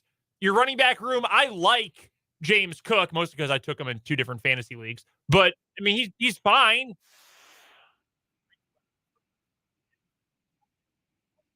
It is hard for tight ends to acclimate in the NFL. It is hard for them to be producers year one. Defensively, while Von Miller's out, they're starting Leonard Floyd. Teams are still starting Leonard Floyd in the year of our Lord 2023. We feeling that? They traded Boogie Basham, who, I mean, he'd been kind of a bust, but Boogie. there's not a whole lot of depth there. Their interior's not all that interesting. And their secondary, while it's got a lot of names, Trey White is another year removed from his ACL, so maybe he'll be feeling better, but he's another year older. Jordan Poyer is getting old at this point. Micah Hyde, I love Micah Hyde, former Packer. He's getting up there at this point. He's not young anymore. So I just don't know that they've got enough at the top of their roster. They got a lot of guys who I see and say, like, all right, yeah, I mean, Trent Sherfield's a fine NFL player, but I just don't know that there's enough pieces there to be in the same category. I mean, they're in the category with the Chiefs and the Bengals in the AFC, but I'd put them third of 3. So I'll kick them. Cool. Which, is that your pick too? Oh, no, mine's the Bengals. Why's that? I think someone's going to have a regression every single year, and I'll pick the Bengals this year. I think the Bengals have the best defensive coordinator of anyone in the group, and I think that helps them. It better help them this year because they lost a lot of talent. That is true. Do you have one for this week? Yes, I do. Gummy candy, Haribo gummy bears, Lifesaver gummies, Sour Patch Kids, fruit snacks. Lifesaver gummies. Wrong. Terrible take. I love Lifesaver gummies. My wife doesn't like them either, though. Lifesaver gummies. Got like 4 bags of them in the pantry at home. I'm punting the fruit snacks. Here's my question, though, about the Sour Patch. Are we talking about the Sour Patch Kids? Or are we talking about the watermelons? Any Sour Patch candy? Those watermelons, top 2 candy, and they ain't number 2. Delicious. The sour watermelons, oh. See, I'm going with fruit snacks I like fruit snacks. I had fruit snacks this morning. When you have, were they the clear ones or the opaque ones? They're like the healthy ones. Ew. The Welch's ones? Yeah. Yes. When your wife is a teacher, you have those. Don't say ew. Those are fire, man. Yeah, those are good. And they're good for you. I want something that, yeah, I was going to say, I want something that's not at all good for me. If I'm eating a fruit snack, I want a fruit gusher. Oh, yeah. Those are good. Sour Patch are out for me. There are good sour gummy candies, but it's not my preference. The best gummy bear brand or gummy worm brand, by the way, is Black Forest. Yeah, Black Forest, good gummy bears. So I will say this, though. You know what had good gummy bears? Buc-ee's. Buc-ee's had like 12 flavor gummy bears. Shoot. I've never had them there. They're outstanding. Next time I'm in Texas, I'm going to have to go. Did you guys see the video of someone did a drone shot above a Buc-ee's right after a high school football game in the area and the amount of cars that were coming in. I believe it. Were I believe hilarious it. down in Texas. That's awesome. Also, by the way, the nerd gummies are phenomenal. The little clusters? Yeah, nerd clusters. I bet those are good. Yes. That'll do it for One Gotta Go. Coming up next, we've got our NFL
We'll get to the latest Travis Kelce news with an update from his brother. How about that?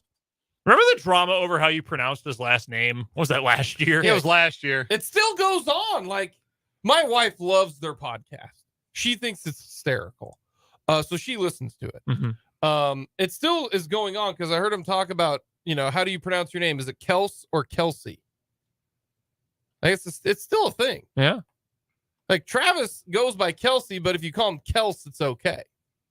I always figured that was just a nickname. Yeah.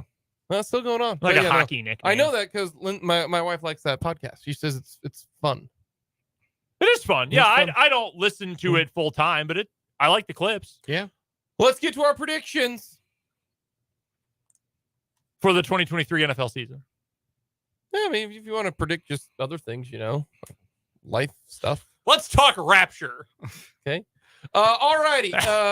We will start first with Dan Lucero. Who is going to win the AFC East? I do still think the Bills are going to win the AFC East because I'm not buying the Dolphins defense and Tua's health. I'm not buying Mac Jones, and I think Aaron Rodgers might be washed. Okay. Brendan. Yeah, I'm going with the Bills as well. I think the Bills are the best coached team, non-Belichick division in that division because the Patriots just don't have enough talent. And I don't really trust the Jets entirely. And the Dolphins offensive line worries me a lot. Okay. Even more so than for Tua's health. I just don't think they can block. I've got the Bills as well. Boring. Clean sweep. Alrighty. AFC South, Brendan. I've got a financial interest in this one. I'll take the Jaguars. I have a fantasy football interest in the Jaguars offense being really good. Yeah. I invested a lot in my fantasy draft. I looked up at the end of it. I had their number one. I had Christian Kirk. I had Travis Etienne, and I had Trevor Lawrence. I don't know how that happened, but it happened. Anyway. And that is why I don't do fantasy anymore, because if that would occur next week, I would be despondent because they're going up against my favorite team. And every time that they get a gain a yard, I'd be like, yes, no. Well, I feel like the issue here is just the emotional regulation. Like Yes. you got to be able to distance yourself from it. Yeah, I'm taking Jags. Fantasy is strictly business. Yeah, I got the Jags as well. What's next? AFC North? AFC North. All right, you're first this time. I am going to go with the Cincinnati Bengals. Are we all going to pick chalk? I want to take the Bengals too. I am picking the Baltimore Ravens to win the AFC North. I'm a Lamar Jackson hog. I'm fully in the tank for Lamar. I think he's awesome. I think he's got some real weapons now with Zay Flowers, and I think Odell Beckham Jr. will help him too. Just take some of the pressure off of it being Mark Andrews every third down. They should have beaten the Bengals last year in the playoffs. I think their defense is nasty. I think they're well coached. I think the Ravens win that division. A little bit of a step back for the Bengals. They're going to be really good. They're going to make the playoffs, but they're not going to win the division. I will say this right now, and we'll get to it more in the wild cards in a moment. See, that's where I think we all might differ. I love the AFC North as a whole. I think it's a that great division is going to be so good and so much fun. Yeah, really good division. Chiefs. AFC West, Chiefs. Move on. Okay. All righty. Now let's do wild card 1 or just wild card. Doesn't matter if it's 1, 2, or 3, to be honest. For the AFC? For the AFC, we'll stick with the AFC. You want me to do mine? You can Go for it. One wild card team. Just one? Yeah. Or okay, We'll fine. do one. Well, no, do all three. Yeah. Do all three? Okay. We've got commercial rules here we got to follow. Name all three. Okay. I will say that the Cincinnati Bengals will be a wild card team. I will say that the Pittsburgh Steelers will be a playoff team. Mm-hmm. And I will say that the Los Angeles Chargers will be a playoff team. Okay. Brendan. I'm going to go with the Ravens here. I think the Ravens are going to be really good. Not better than the Bengals. I think they're going to be really good. I think the Steelers are going to be quite good this year. Three teams from Three the North? teams from that. Well, yeah, Dan and I both have that. Yeah, wow. And then someone's not going to be able to make it. And I have been a proud 2-and-on member for years. Give me the Dolphins. Dolphins over the Chargers. Okay. Brandon Staley will get fired if this happens. Correct. You are 1,000% correct. For my wild cards, I am going to go a little bit off the beaten path. Normally, you're going to have teams who made the playoffs one year, don't make it the next year. Normally, roughly about 40% of teams don't make the playoffs that made the playoffs the year prior. This is true. All of the teams that we picked to win the division all made the playoffs. So that means the wild card's got to be a little bit different, right? Mm-hmm. So we are going to kind of go with the same aspect of that. I'm going to take the Jets because I think their schedule is going to set up well. So I'm going to take the Jets because I think the Jets are going to beat the Bills week 1. Oh, wow. That's going to help them out. So I got the Jets as my one wild card team. I do think that the Steelers are really, really good, but I can't put them in the playoffs. I'm going to go with the Chargers because I think the Chargers are eventually going to get into the and we are going to go with, gosh, Ravens are just too good. The Ravens made it last year, though. Let's go with the... Yeah, we'll go Ravens. For all the Ravens to make it in. Yep, I'm going to go with the Ravens. They're too well coached. All right. NFC? Let's do it. The East, the Eagles. They're really good. Yeah, I think the Eagles still have an outstanding roster. I would agree. I'll take the Eagles. All righty. NFC South. Yeah, this is a wild division. The Saints are the easy pick. I'll give you my bold pick. I'll give you a worst to first. Their line is abominable, but this division winner might be 7-10. Give me Carolina. Ooh. If I may quote Mo Sislak from The Simpsons, all my life I've been a fan of the Atlanta Falcons. Give me the Falcons. Dirty Birds. I love what Arthur Smith does with their offense. It's awesome to watch. I'm going to go with the Saints. Jake LeBon loves Derek Carr. Put it in writing. Jake LeBon loves Derek Carr. What's crazy is he's the best quarterback in that division. Wow. Bryce Young. Exactly.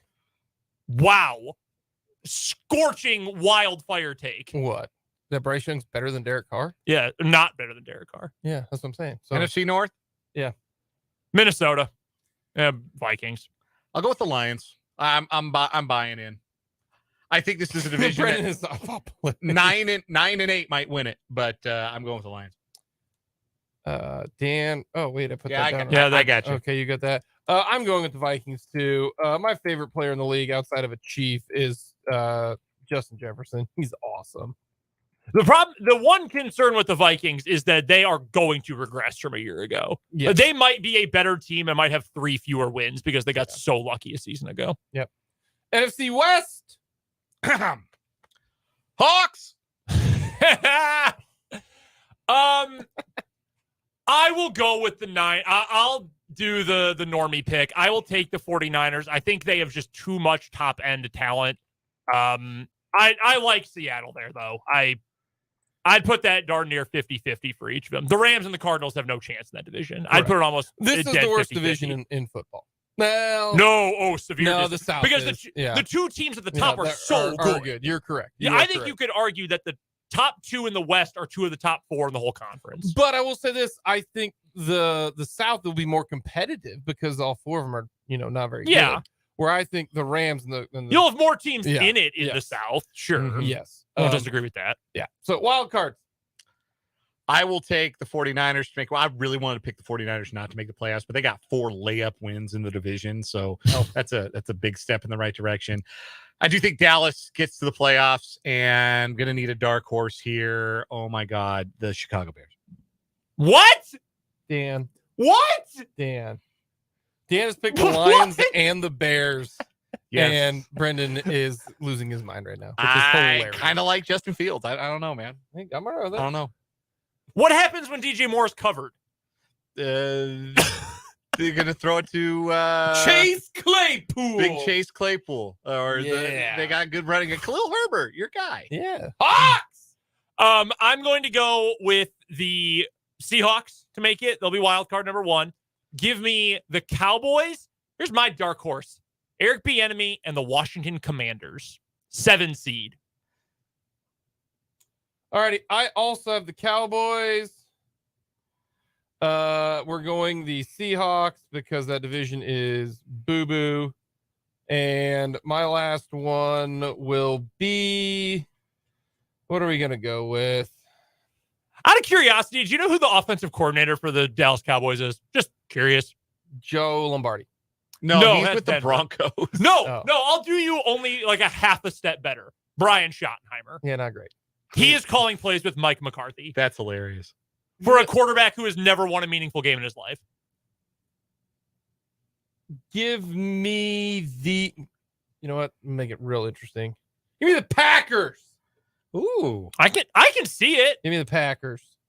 Give me the Packers. Super Bowl Chiefs over Seahawks. Chiefs over Seahawks. You wrote that under my name, which I understand and respect. Okay, Dan. You're gonna make me say it, aren't you? Seahawks over. No. I do think No? I do think the Chiefs are gonna repeat.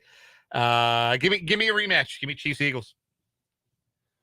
My Super Bowl. It is so hard to repeat, and I want to pick the Chiefs to repeat, but I can't because it just.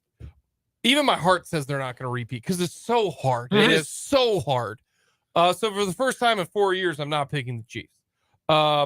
Look at you. I can't do it. I can't do that. So I'm going to pick the Eagles because I think they have the best roster over the Bills. You know what's harder than repeating? Getting back after you get beat. Yeah, That's that is true. true. That is true. That'll do it for our predictions. Coming up next is Travis Kelce. Good to go.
580 Sports Talk, hour number 3. Thank you for joining us. Jake LeBon, Brendan Dworzynski, Dan Lucero with you on this Wednesday. We are inching closer and closer to week number 1 in the NFL. Got What Is Wrong With You? Tim Fitzgerald will talk a little K-State. Coming up tomorrow, Paul Meyerberg will join us, talk a little KU, K-State, a little Big 12 football. We will also talk plenty of Detroit versus the Kansas City Chiefs. Game day tomorrow. Game day. Jeremy Reisman will be joining us to talk all things Detroit Lions. He covers the Lions beat for SB Nation's Pride of Detroit up there in Detroit. We'll be talking all things Lions against the Chiefs coming up tomorrow, as well as Rick Peterson takes us and Mitch Holtis as well. So a lot to get to coming up tomorrow. What we do need to get to is the injury report for the Kansas City Chiefs. And it is a good one. It's short. It's a good one. Most notably, no injury designations for L'Jarius Sneed and Kadarius Toney. That's a big deal. Means they're full go, ready to play. Here's hoping that Toney doesn't get hurt week 1. Imagining how it was when those two were introduced to each other for the first time. It's like David Letterman's old Oprah, Uma, Oprah bit. L'Jarius, Kadarius, L'Jarius. But the biggest news is Travis Kelce listed as questionable. No structural damage, according to a lot of different reports, including Clark Hunt. He's the only one. That's it. Travis Kelce, questionable. Nobody else. Didn't practice today, and the reporting has been the same pretty consistently for the last 24 hours, that they want to see the swelling go down in the knee, and once it does, then they can make a decision. And it's a little bit what we talked about. What I talked about yesterday was it sounds like it's going to come down to a pain tolerance issue for Travis Kelce. And I would bet on Kelce being able to tolerate the pain a little more than us mere mortals might, and that we will see him in some capacity on the field for the Chiefs tomorrow night. I don't know why he went this in depth, but he did. Jason Kelce, which is Travis Kelce's brother. For real? Yes. I don't know if you know this. They are brothers. Travis Kelce is a brother that plays in the NFL. He does. He does. Somebody should report on this. I know you've heard. Have you heard this audio already? I've heard parts of it. Okay. This is insane. The story Jason Kelce is about to share is nuts. Well, it's not that nuts considering he's an O-lineman.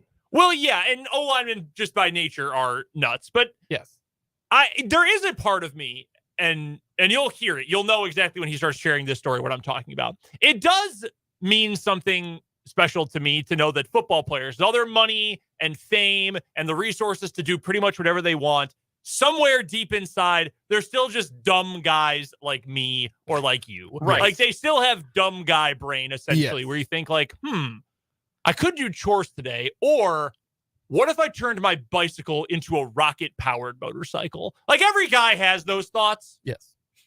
And Jason Kelce also does. Yeah, that doesn't surprise does me at all. Speak to me. Like none of this surprised me because he's an O-lineman and I'm just going to do this. So anyways, he was asked this question earlier today on 94 WIP, his weekly hit on the radio station.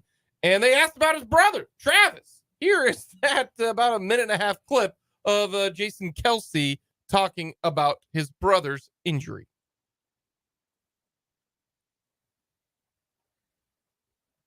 One moment, please. All right. Now, here's Jason Kelce. Jason, how's your brother doing? I mean, getting banged up this week with his knee in Kansas City. How is he? I talked to him yesterday, and I've done the same thing. You know, you just plant or, you know, you do something and your knee hyperextends. Actually, I mean, if I'm being truthful, the last time I did this, I was making a bonfire outside, and I thought I was strong enough to kick a piece of wood in half, and I hyperextended my knee and did the same thing, bone bruise. Oh, no. So, you know, I don't recall you missing any time for that. Jason. No. It was in the middle of the season, but my knee did swell up. And I was like, man, that was the dumbest thing I've done in a long time. But, yeah, Trev, this was out on the field. He did, I know he's got some swelling going on. But it sounds like as long as they can get that down, you know, he's going to have a chance to go. The ligaments and everything are intact structurally. From what we know right now, his knee's fine. So really it's about getting that swelling down and then seeing how bruised that bone is. Because, you know, if you guys have ever had those, they can be pretty painful, especially if it's in a spot that's rubbing all the time. And that can kind of shut down your muscles and do other things. But I think he's going to be good to go. I really do. So that is what Jason Kelce had to say there. I thought I could just kick some wood, break in half. I bet I could break that piece of wood in half with my foot. Yeah, been there, man. Of course he did that. You know, it's a little, not to the extreme of Uncle Rico, but I could throw a football over the mountains. But, you know, it's like, I think I could break that. And then you do it, and you're like, oh, that is not a good idea. Being a guy is awesome. I do stuff like that, and people just say, yeah, no, I get it. Dudes rock. I will 100%. I will say this about this info here. They're the mind just fight through it is incredible. Bone bruises are no joke. No, they're nasty. You know, to the point where he's like, yeah, as long as the swelling's down, he's gonna play. But that's what Travis Kelce's gonna do. And it will be a pain situation. However, this is a bone bruise. There is no painkillers that are going to help this. Okay. It's not like a muscle situation where, okay, I can just, you know, my back is tightening up, you know, this is a bone bruise. This isn't, load him up with Toradol and he'll be good to go. That's not how bone bruises work. This is simply going to be, can he fight through the pain? But not just that, is sometimes bone bruises, you know, like you're not 100%. Like you can't run, you know. There are certain injuries where I can still be 95%, but I got to fight through the pain, right? Yeah, it's hurt versus injured. And this is, okay, if I got a bone bruise, I'm not going to be as effective because I will not be able to run the way I want to. I will not be able to cut the way I want to. That to me is the difference here. If he plays, then I think we know that it's just simply going to be amount of a pain tolerance. If he doesn't, I think this is more so as we don't want to risk further, you know, the swelling. No, maybe, hey, we got 10 days, swells back up. We can wait another 4 or 5 days. Then you can start practicing, you know, on Wednesday and Thursday of next week. You know, you get Friday, Saturday, Sunday, Monday off to work on that swelling. So, you know, I can see it going a lot of different directions with this one.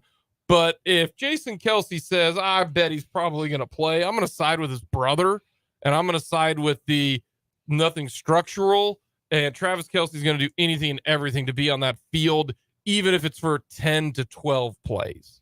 But I do think Bushman and I do think Danny Shelton are elevated from the practice squad to, you know, to the majors. I think they will both be playing because I don't think Chris Jones is going to sign a deal sometime today, even though that would be pretty incredible if, you know, oh my gosh, that's Stone Cold's music.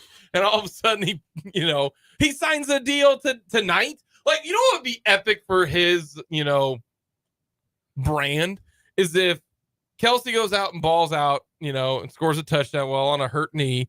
And then Chris Jones signs the deal tonight. They put him on the roster. They figure out, you know, the cap situation, and he gets a sack in the game. And that, you know, I mean, to quote the great Fred White, you know, let's dream a little. Yeah, and then we solve world peace and, like, I make some real friends, and yeah, okay, sure. If life were like a movie. Brendan went redhead. I mean, someone's got to pick up where Fulton left off.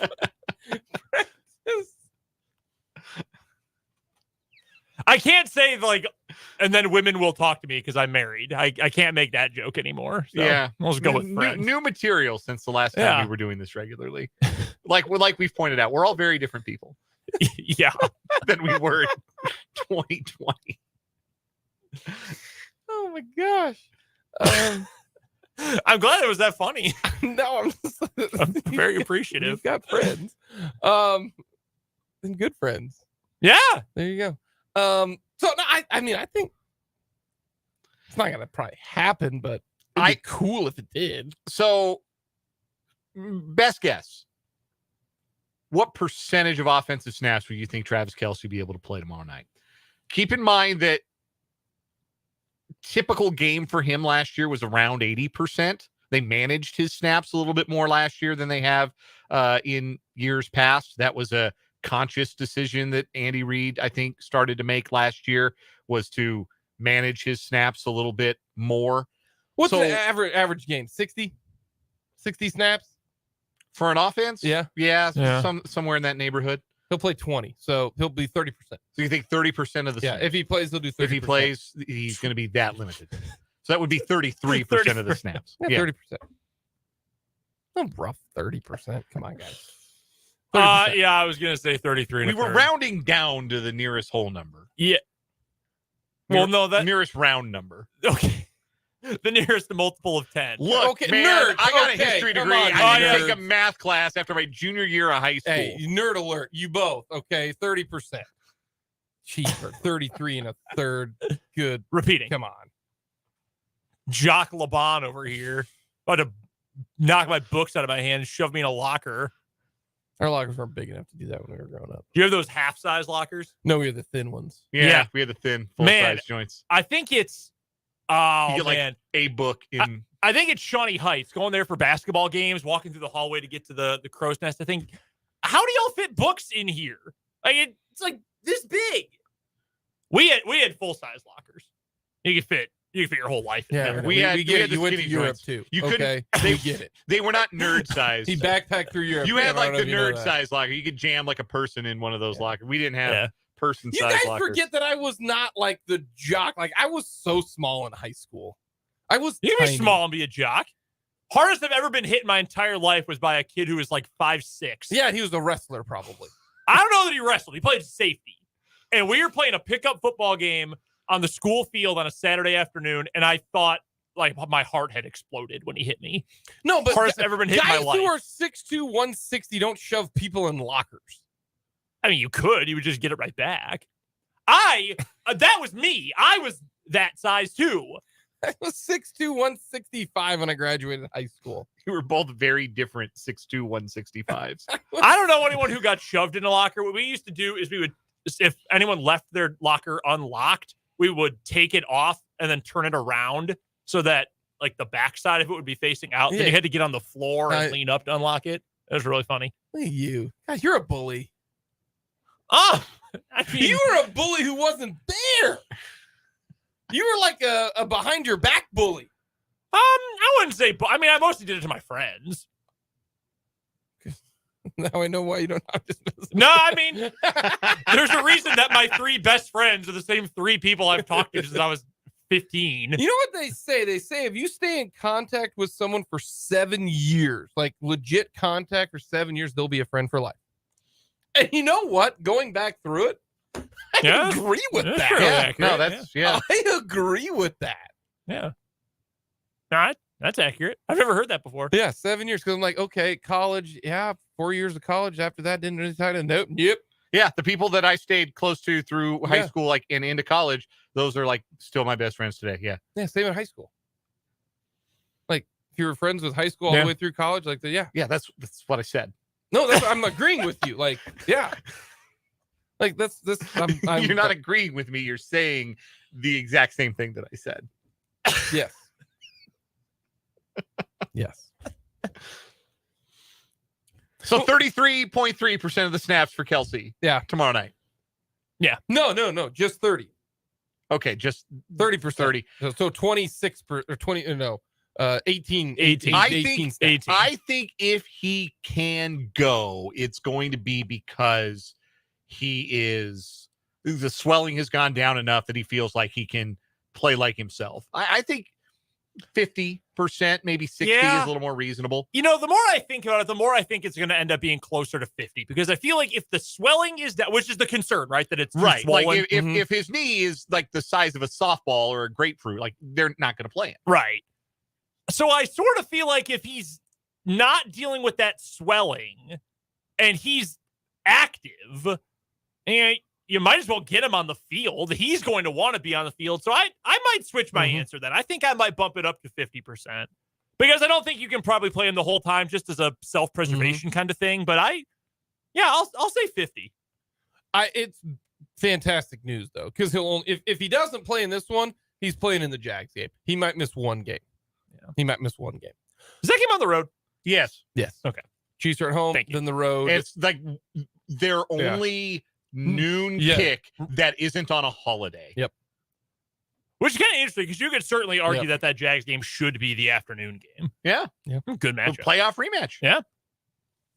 We'll get to our predictions for tomorrow.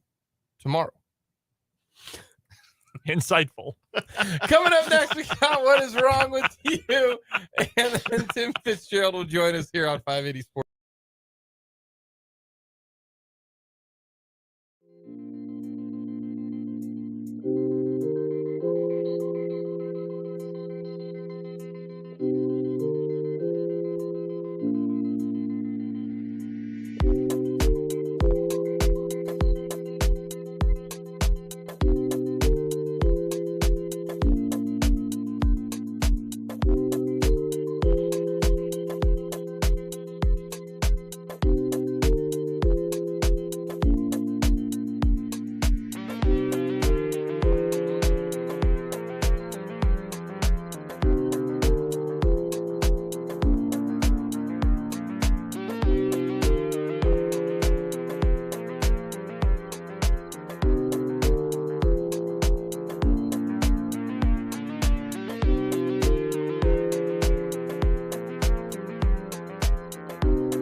You know what time it is. What's wrong with you here on 580 Sports Talk?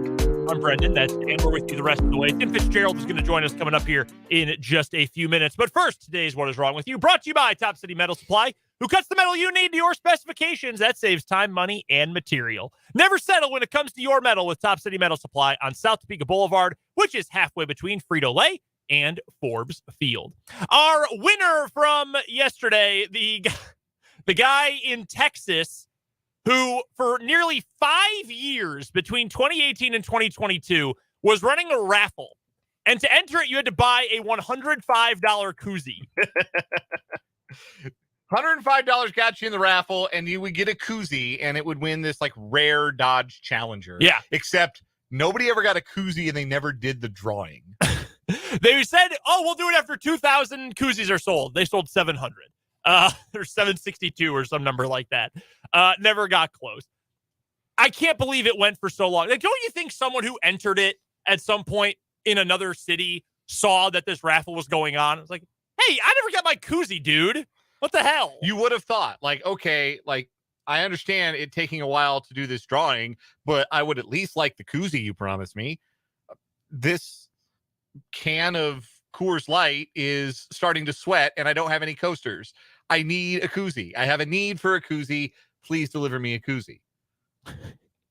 You would think, but unfortunately, not so much with yesterday's winner. Not how it happened. Very funny scam. So that brings us to today's stories. And Dan, why don't you go first?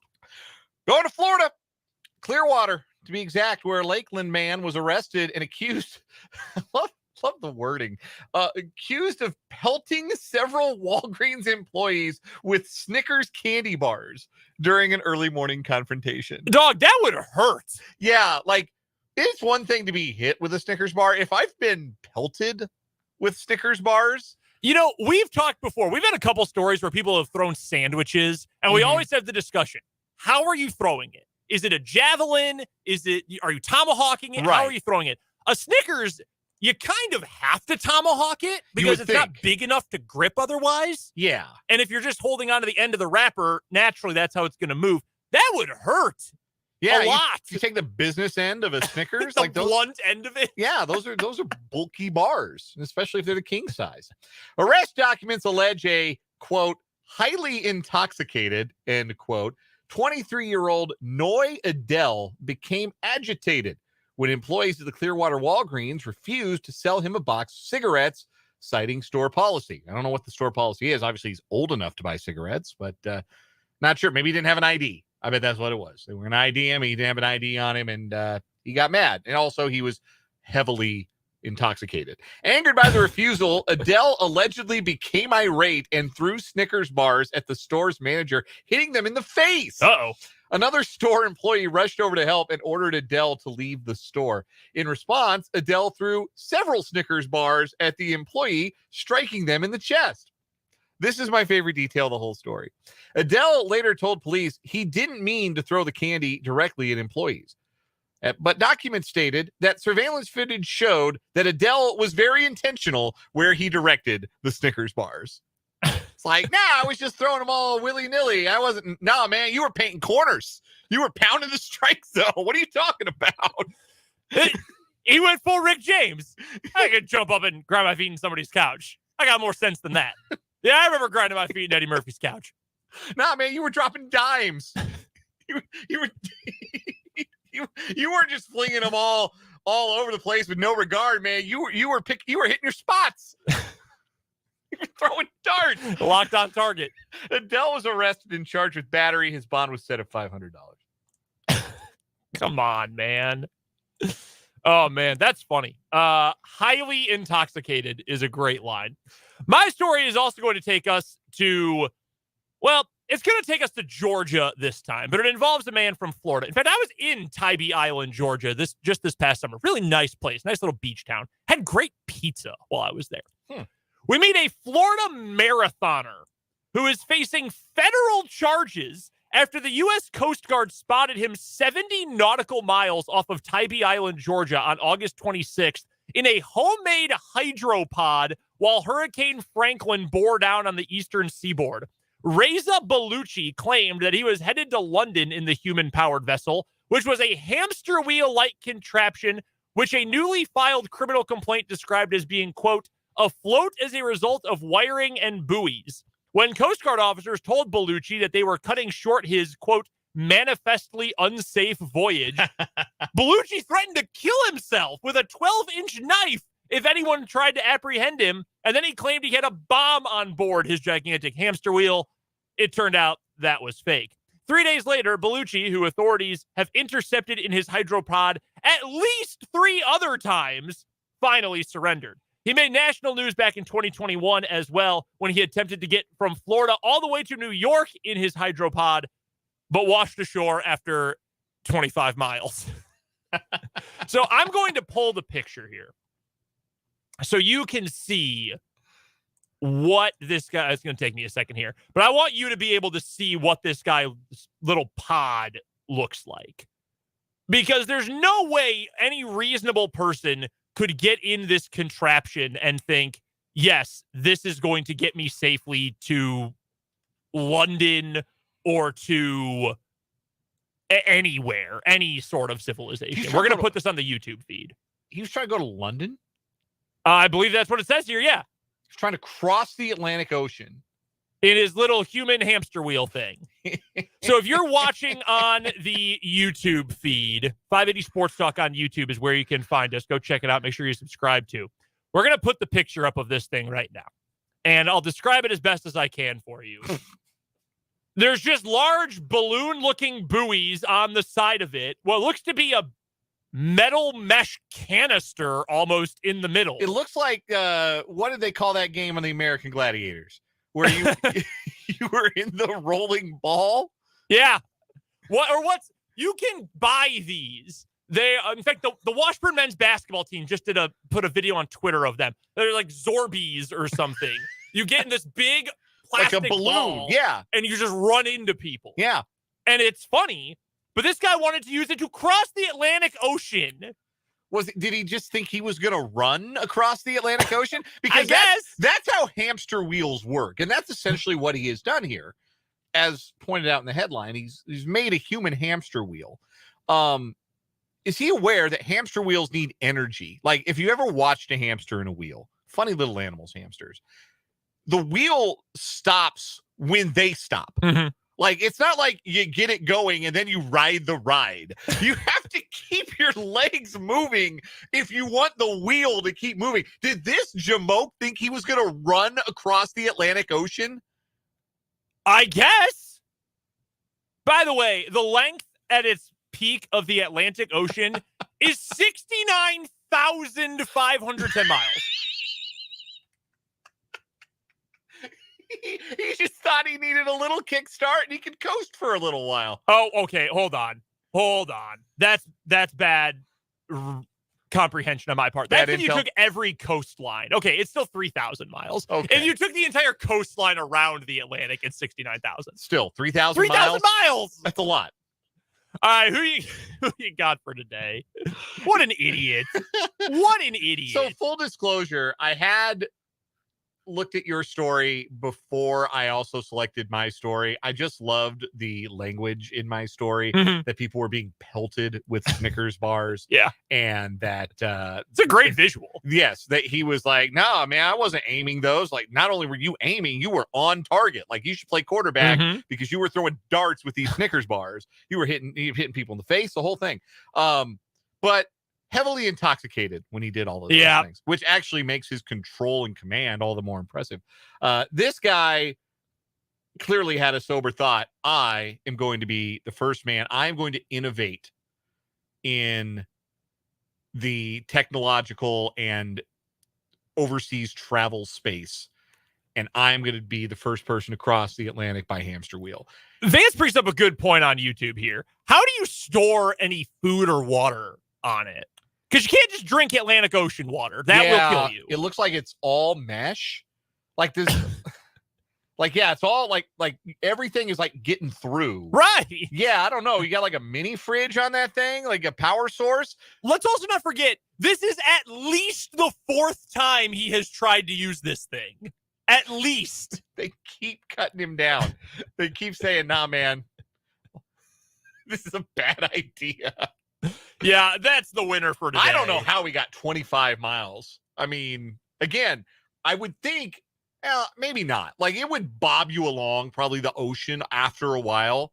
Sure. But, like, if you wanted to go in a certain direction, you would have to keep churning. And think of how hard it would be to start and stop. Now, you don't get to stop. There's no anchor on that thing. No.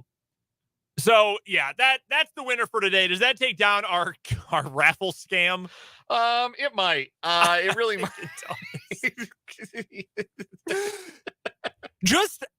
This is a story that you can so easily sum up just by the premise and get like how stupid it is. Mm-hmm. A man in a metal mesh can wanted to ride across the full width of the Atlantic Ocean.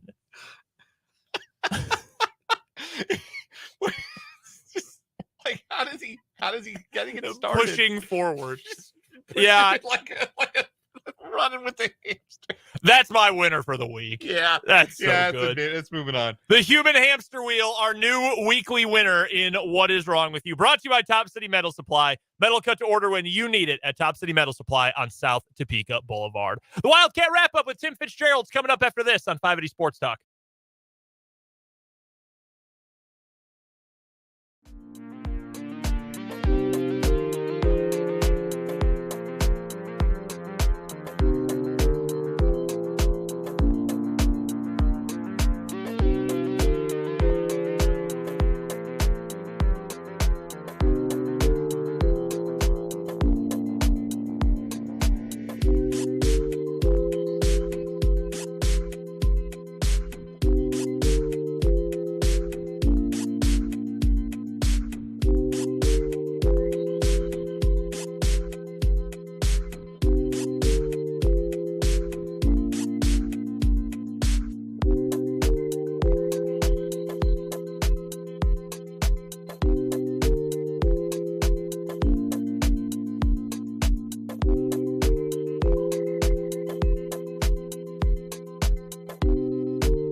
Coming up in just a matter of moments, we will chat with Tim Fitzgerald from GoPowerCat.com for this week's edition of the Azura Credit Union Wildcat Wrap-Up. Just got to get Fitz on the phone here in just a moment. Great start to the year for Kansas State football. Did the math. If they end up averaging for the entire season what they were able to do in week one against SEMO, they will have a 675-0 point advantage for the year, and they will go 15-0 and win the college football playoff. That's just math. That's just simple mathematics right there. But no, we're going to get Fitz's take on everything that happened against SEMO, some of the impressive individual performances, and a look ahead to this Troy game coming up this week, which I've got to be honest, I'm really fascinated in, specifically given how last year's G5 game against Tulane went, and that was a dang good Tulane team, as we know. This is a dang good Troy team, as we know. They went 12-2 last year for a reason. So we'll get to that game coming up here in just a matter of moments. But first, we welcome in Tim Fitzgerald. It is our Azura Credit Union Wildcat wrap-up here on 580 Sports Talk. Fitz joining us on the Fleming Place Wine and Spirits hotline. Go find all of his work and his entire crew's phenomenal work covering the Cats at GoPowerCat.com. It's part of the 24/7 Sports Network. You can find Fitz on Twitter as well. His handle is @LifeOfFitz. What's going on, Fitz? Happy Wednesday. Sorry, I didn't answer earlier. I was taping part of my PowerCat pregame podcast, and Ryan Gilbert, my gambling expert, wouldn't shut up about why Troy is going to cover the 16.5-point spread. I've never been more disappointed in my life. He's really let me down. But that'll be part of our podcast tomorrow. Sorry, I'm late.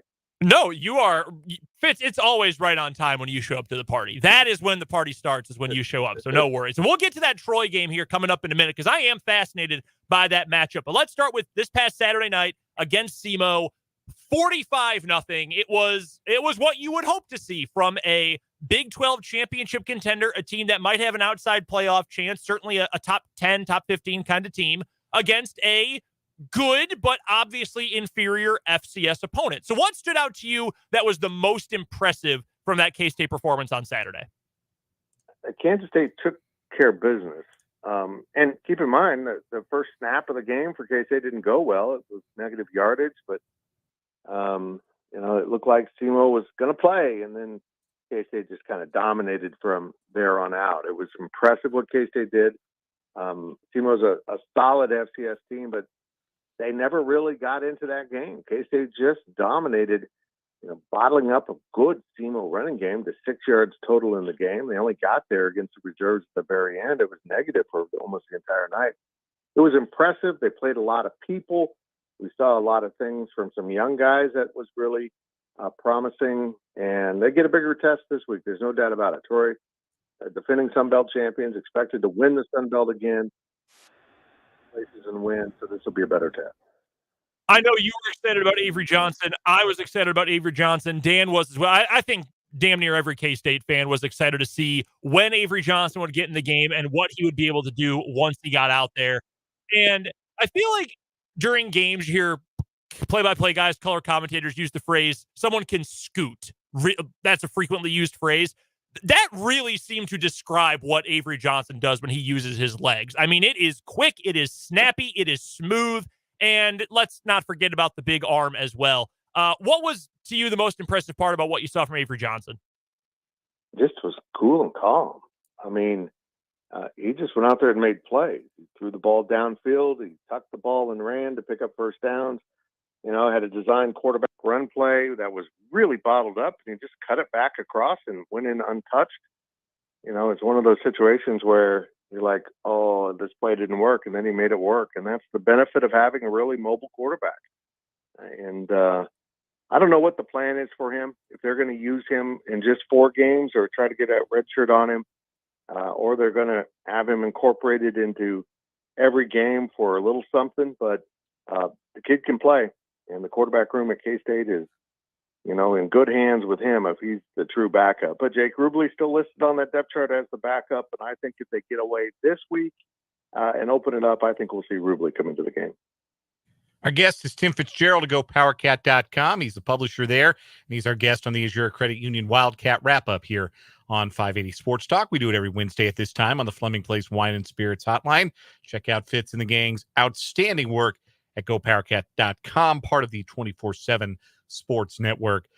Fitz, SEMO came into the game with an experienced running back, preseason All-America, FCS running back, and some experienced linemen returning as well. And it seemed like they wanted to come out and try and run the ball, and Kansas State just did not allow any of that to happen. They lived in the backfield. They tackled well. They shut down the run game.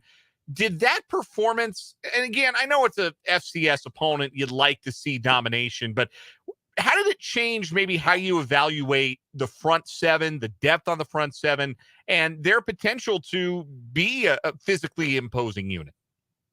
Yeah, it's a great point, because they did most of that without Big Uso in the middle. He played some and had a sack and showed how dominant he could be. But they did that with the backup nose tackles. And I think that's a really good sign. And I think the defensive ends, even though Felix Anudike-Uzama is gone, I think they're going to be really good, elite pass rushers. But they held up great against the run. And we also saw the depth at linebacker, which has really been supplemented with, like a true freshman, Asa Newsome, who can flat out play. They just have good physical players. And even when they got down into the depth chart and they're playing some backup safeties like true freshman Jack Fabris, he was incredibly effective against the run. I think this defense is going to surprise people in how effective it can be when they're trying to just, play bully football, because they're kind of built to stop the passing games, but they lined up and played with a really good SEMO rushing game and just stifled it, absolutely smothered it the whole afternoon.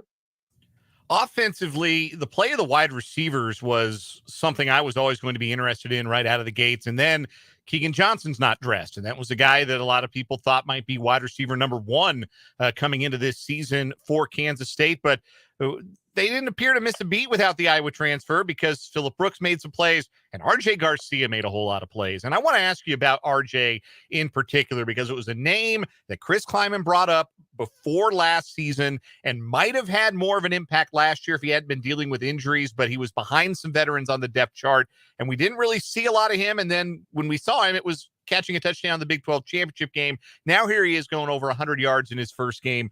Just how dynamic can RJ Garcia be? Is he a big time player for this offense potentially? Yeah, he might be. He's just slid right into that reliable role and making himself available. We saw it, over the last few years with a number of different guys. Cade Warner most recently, and he's got a little burst to him. He's not quite as fast as you want, but if he's going to be that reliable, you got to keep him on the field, because keep in mind, it wasn't just about him catching balls. He's also downfield blocking really effectively. So he's just that kind of guy that can make those plays for you. But he's also a guy that improves your locker room. He's a really good locker room guy. And now with him in the mix at receiver, I think they've got more complete grouping out there. But also, I think the big news was they had a couple freshmen play with Avery Johnson, both get catches. I think this finally we've seen some young receivers that they step on the field and you're like, okay, you guys can play. This is really, this is what they've been working on, trying to find those young receivers to supplement this room after this group of guys, Phil Brooks and Keegan Johnson, cycle out. And it seems like they got some people in place. Tim Fitzgerald joining us. This is the Azure Credit Union Wildcat wrap-up on 580 Sports Talk. DJ Giddens got the start in the backfield. He and Trayshawn Ward each played plenty, but Giddens looked like maybe the preferred option, at least in week one. Is it an RB1, RB2 situation? Is there a clear starter, or is it going to be very much 1A, 1B and ride the hot hand? Yeah, I think that's it. I mean, and Giddens kind of warmed up. He got the start, but the early carries went to Ward. But then he got to cooking a little bit, and he kind of really snuck up on you. He got a couple long runs to really add to his totals. I think we're going to see Trayshawn Ward a little bit more incorporated in the game plan here the next 2 weeks for sure. But I think they're going to go with that hot hand. And in the opener, it was Giddens. And I think everyone now realizes, if they didn't before, that the running game's going to be okay. It's going to be different without Deuce Vaughn. Everything's different without Deuce Vaughn. But they're still able to move the ball on the ground. They're still able to set up the passing game with a good running game. And they've got playmakers. I mean, we saw some glimpses from both guys of something special. So I'll be really anxious, eager to watch them continue to develop throughout the season. Let's look ahead then, Fitz, as we're joined by Tim Fitzgerald from GoPowerCat.com on the Fleming Place Wine and Spirits hotline for our Azure Credit Union Wildcat wrap-up on this Wednesday, September 6th. Fitz, of course, the publisher of GoPowerCat.com, part of the 24/7 Sports Network. Let's look ahead to this Saturday's matchup against the Troy Trojans.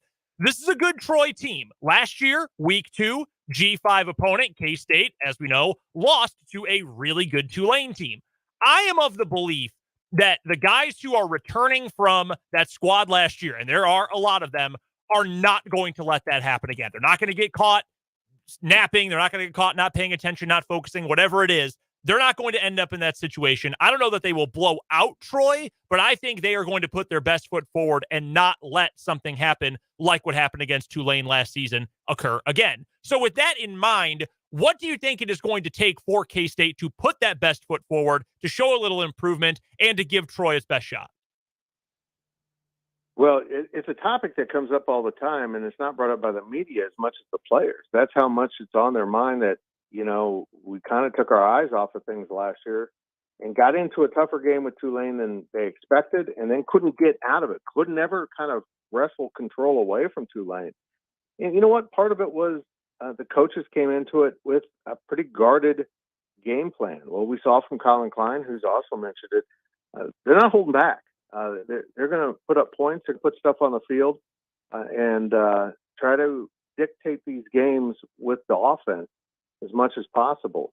So I think if they come out, and really try to attack that Troy defense, they're not going to fall into the same trap of getting into a low-scoring defensive struggle, and you never got your offense started because you kind of played it close to the vest, and then you couldn't flip the switch. I think they're going to come out firing from the very start of this game, try to build that lead. They got everything they wanted out of that opener. They got to play a lot of guys, but coaches, if they can get that again, they'd love it. If they get up 3 touchdowns on the Trojans and open it up in the second half, start playing some younger guys. I know that's what's ideal. So I think they're going to be aiming for it to really try to put some points up early.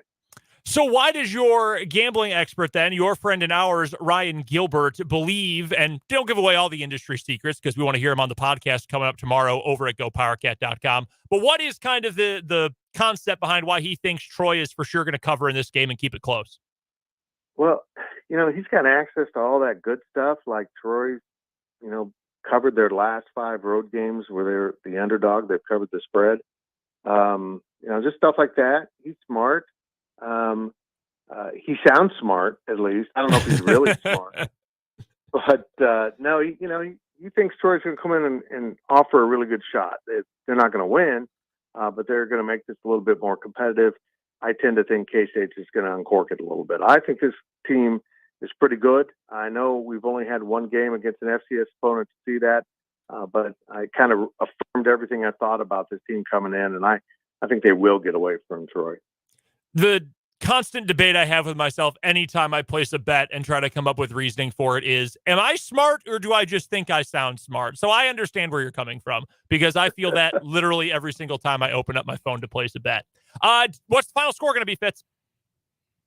I think K-State will win by about 21. So I think the spread's not far off at all. And when you're talking about that, they get a late touchdown. There's the cover that Ryan Gilbert's saying is going to happen. So, I think K-State will get around into the 40s or so, upper 30s. It'll be a little bit less scoring this week, but I think they'll get the comfortable win. By the fourth quarter, we'll know where this is going to end up. Fitz, are we going to see Avery Johnson on Saturday? I think we will. I think they'll play Jake Rubley. Again, it depends on what the score is, but I think in mop-up duty, we'll see Jake Rubley. If we see the young freshman at quarterback, it's going to be part of the game plan to come in and maybe play some Wildcat or just take a few snaps. We'll see how it develops. It's going to be fun. That's going to be a fun storyline all year long. Last one we've got for you, Fitz, before we get you out of here on this Wednesday afternoon. It was announced earlier today that K-State at Missouri in week 3, coming up a week from this Saturday, that game is a sellout. What percentage of the fans at Faurot Field are going to be wearing purple? I don't know. I haven't been there in so long. I'm going to go with 15. But I think it's funny how they keep talking about being in the SEC, but one of their Big 12 rivals has to come in for them to sell out a game for the first time in 5 years. I mean, that's comedy to me. And they can't even really claim credit because they know that it's the K-State fans that made the difference in selling that game out. Because they're bums, Fitz. I think we can agree on that. They're bums. Well, I wasn't going to go that far, but yeah. Okay. You talked me into it. But you know what I think of Eli Drinkowitz.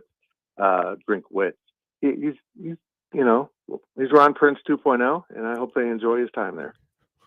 That's the meanest thing you could say about a coach, I think. So mean. But it's true, though. Think about hey, facts are facts. All the nonsense that Prince came up with. We got Eli over here talking about having his quarterback date his underage daughter. This is so weird. Hey, anytime you have 2 quarterbacks, one who clearly has more skills than the other, and you start the worst one, I mean that's next level coaching. I'm sure every coaching clinic in America tells you play worse players. That's next level thinking, Fitz. Yeah, well, the great coaches see things us commoners can't, and he's one of them. Tim Fitzgerald is the publisher of GoPowerCat.com. Go check out GoPowerCat for the best coverage of everything going on with K-State, including podcast coming up tomorrow that Fitz was just mentioning earlier on. Follow him on Twitter as well, at Life of Fitz, and he joins us every Wednesday here on the program at this time for the Azure Credit Union Wildcat Wrap-Up. Appreciate the time, Fitz. We'll talk to you soon. Thank you, boys. Talk to you later. That is Tim Fitzgerald from GoPowerCat.com. Great stuff on K-State, as always. This is something that, the very least, especially as of late, when Missouri fans have been talking a lot and K-State fans have been able to back up their talk too, that it's something that can bind and bond KU and K-State fans together.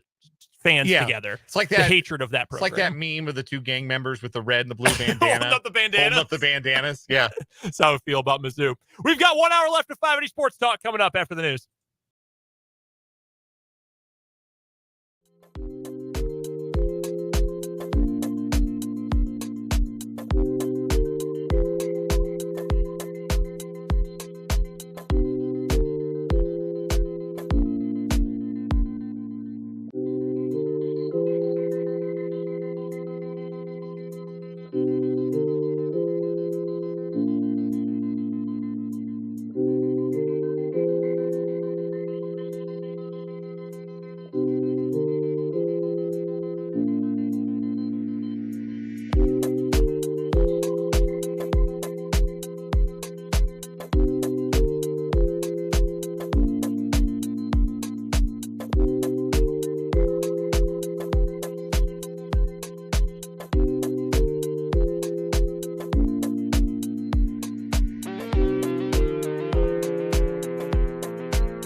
1 hour to go on 580 Sports Talk. I'm Brendan Dworzynski. That's Dan Lucero. We're with you until the end of the day today.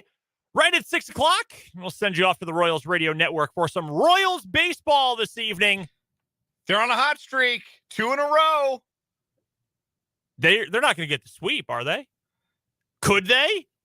I have not checked the pitching matchup, but I think Lyles is going tonight. So It is. It's Jordan Lyles, but he's going up against Touki Toussaint, who, while he's got a great name, awesome name, 80 grade name. Not quite an 80 grade performance More for like the season. Dookie Toussaint. Got him. With the Royals, by the way, having won their last 2 games, they have surged back in front of the A's for the worst record in all of baseball this year. And they've played the same number of games, in fact. So it's a real race. Yeah, it legitimately is. This is where the real intrigue is. You can have the American League West. You can have the National League wild card. You, Brendan, in particular, can have the National League wild card. No, I am watching the race for the bottom. The Royals have a winning percentage of .314. The A's .307. There is no guarantee that either team will get to 50 wins this year. The Royals have played 140 games. They've only won 44 of them. 4.5% of them by walk-off balk. What was Gregory Santos thinking last night? Like, great question. The bases are loaded. He just forgets to come set. He's working out of the stretch. He just forgot to come set. And it was very funny that everybody's brain kind of broke when it happened. Like, the catcher comes out like, oh, somebody's coming down the line. I'm going to tag them. But who is the Royals third base coach? Oh, my God. Who is the Royals third base coach? Oh, my God. Why can I not come up with his name? Vance Wilson. It's Vance Wilson. Yeah, Vance Wilson. Vance Wilson is jogging down the line with Dairon Blanco, and the announcers on TV are like, is that a balk? It sure was. Like, one of the more obvious balks you can have. It's not like one of those arcane, oh, what did he do? Did he flinch? Did he twitch? No, he just forgot to come set. Yep. By the way, a little note on the 2 teams with the worst record in all of baseball. The A's, they won today. They've already played. They beat the Blue Jays. The A's Pythagorean expectation, which I know you heard that phrase right now, and if you're not like super into baseball, you thought, what your the hell eyes are you talking rolled about? back into your head. Yeah. It's when you take... It's essentially what your run differential says that your record should be, Well based put. on how many runs you've scored and how many runs you've allowed. Like, if you've scored and allowed the same amount of runs, the expectation would be you would have a 500 record. The A's expected record this year based on run differential is their exact record, 43-97. They are who their record says they are. Quite literally. They are now, for the year, at a run differential of an astounding, incomprehensible -300. The Royals at -177, believe it or not, they are actually 9 games below expectation. The run differential indicates they should be 53-87. Wow. Still garbage. But, Yes. you know, like garbage with some Febreze sprayed on it. So the Royals go for a sweep of the 4th worst team in baseball to try and remain ahead of the worst team in baseball. Meanwhile, the 3rd worst team in baseball, if you'll allow me a moment of self-indulgence. Yep. They were winning 5-0 in the top of the 3rd in Arizona this afternoon. It is now 11-5 in the 7th inning. Oh, wow. They scored 6 more runs? No. I don't even like baseball anymore, man. Like, these are the teams I choose to watch. Like, obviously, the Royals, I dial in because we got to talk about them at work. My favorite baseball team's 51-87. They're going to lose 100 for the first time in franchise history, unless they play above 500 ball the rest of the way, which, spoiler alert, that's not going to happen. So, yeah, man.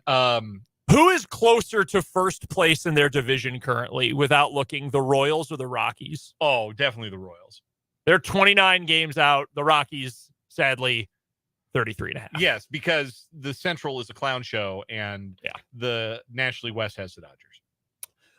Today was a big day for yours truly in the baseball world, not just because the Cubs won and looked really good. Jordan Wicks, by the way, K-State product. Hey, he's dealing. Real deal. Wow. He's a dude. He can sling it.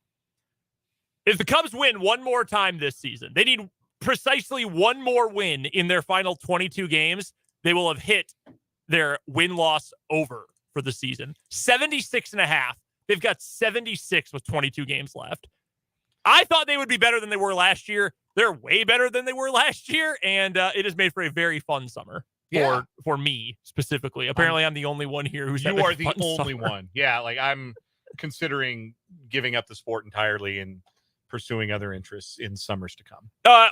While we're taking a moment for self-indulgence, if I may, there is no luckier team in baseball this year than the freaking Milwaukee Brewers. They lead the division by a game and a half entering tonight. They have scored, their run differential is 77 runs worse than the Cubs. The Cubs are plus 101, which is the third best in the National League.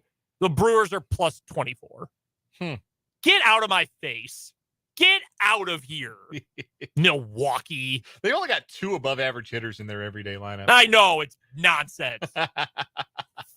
They got screwed today. Yeah, they did. CB Buckner called the strike on a pitch that was like, if you had stepped into the other batter's box, you might not have hit it.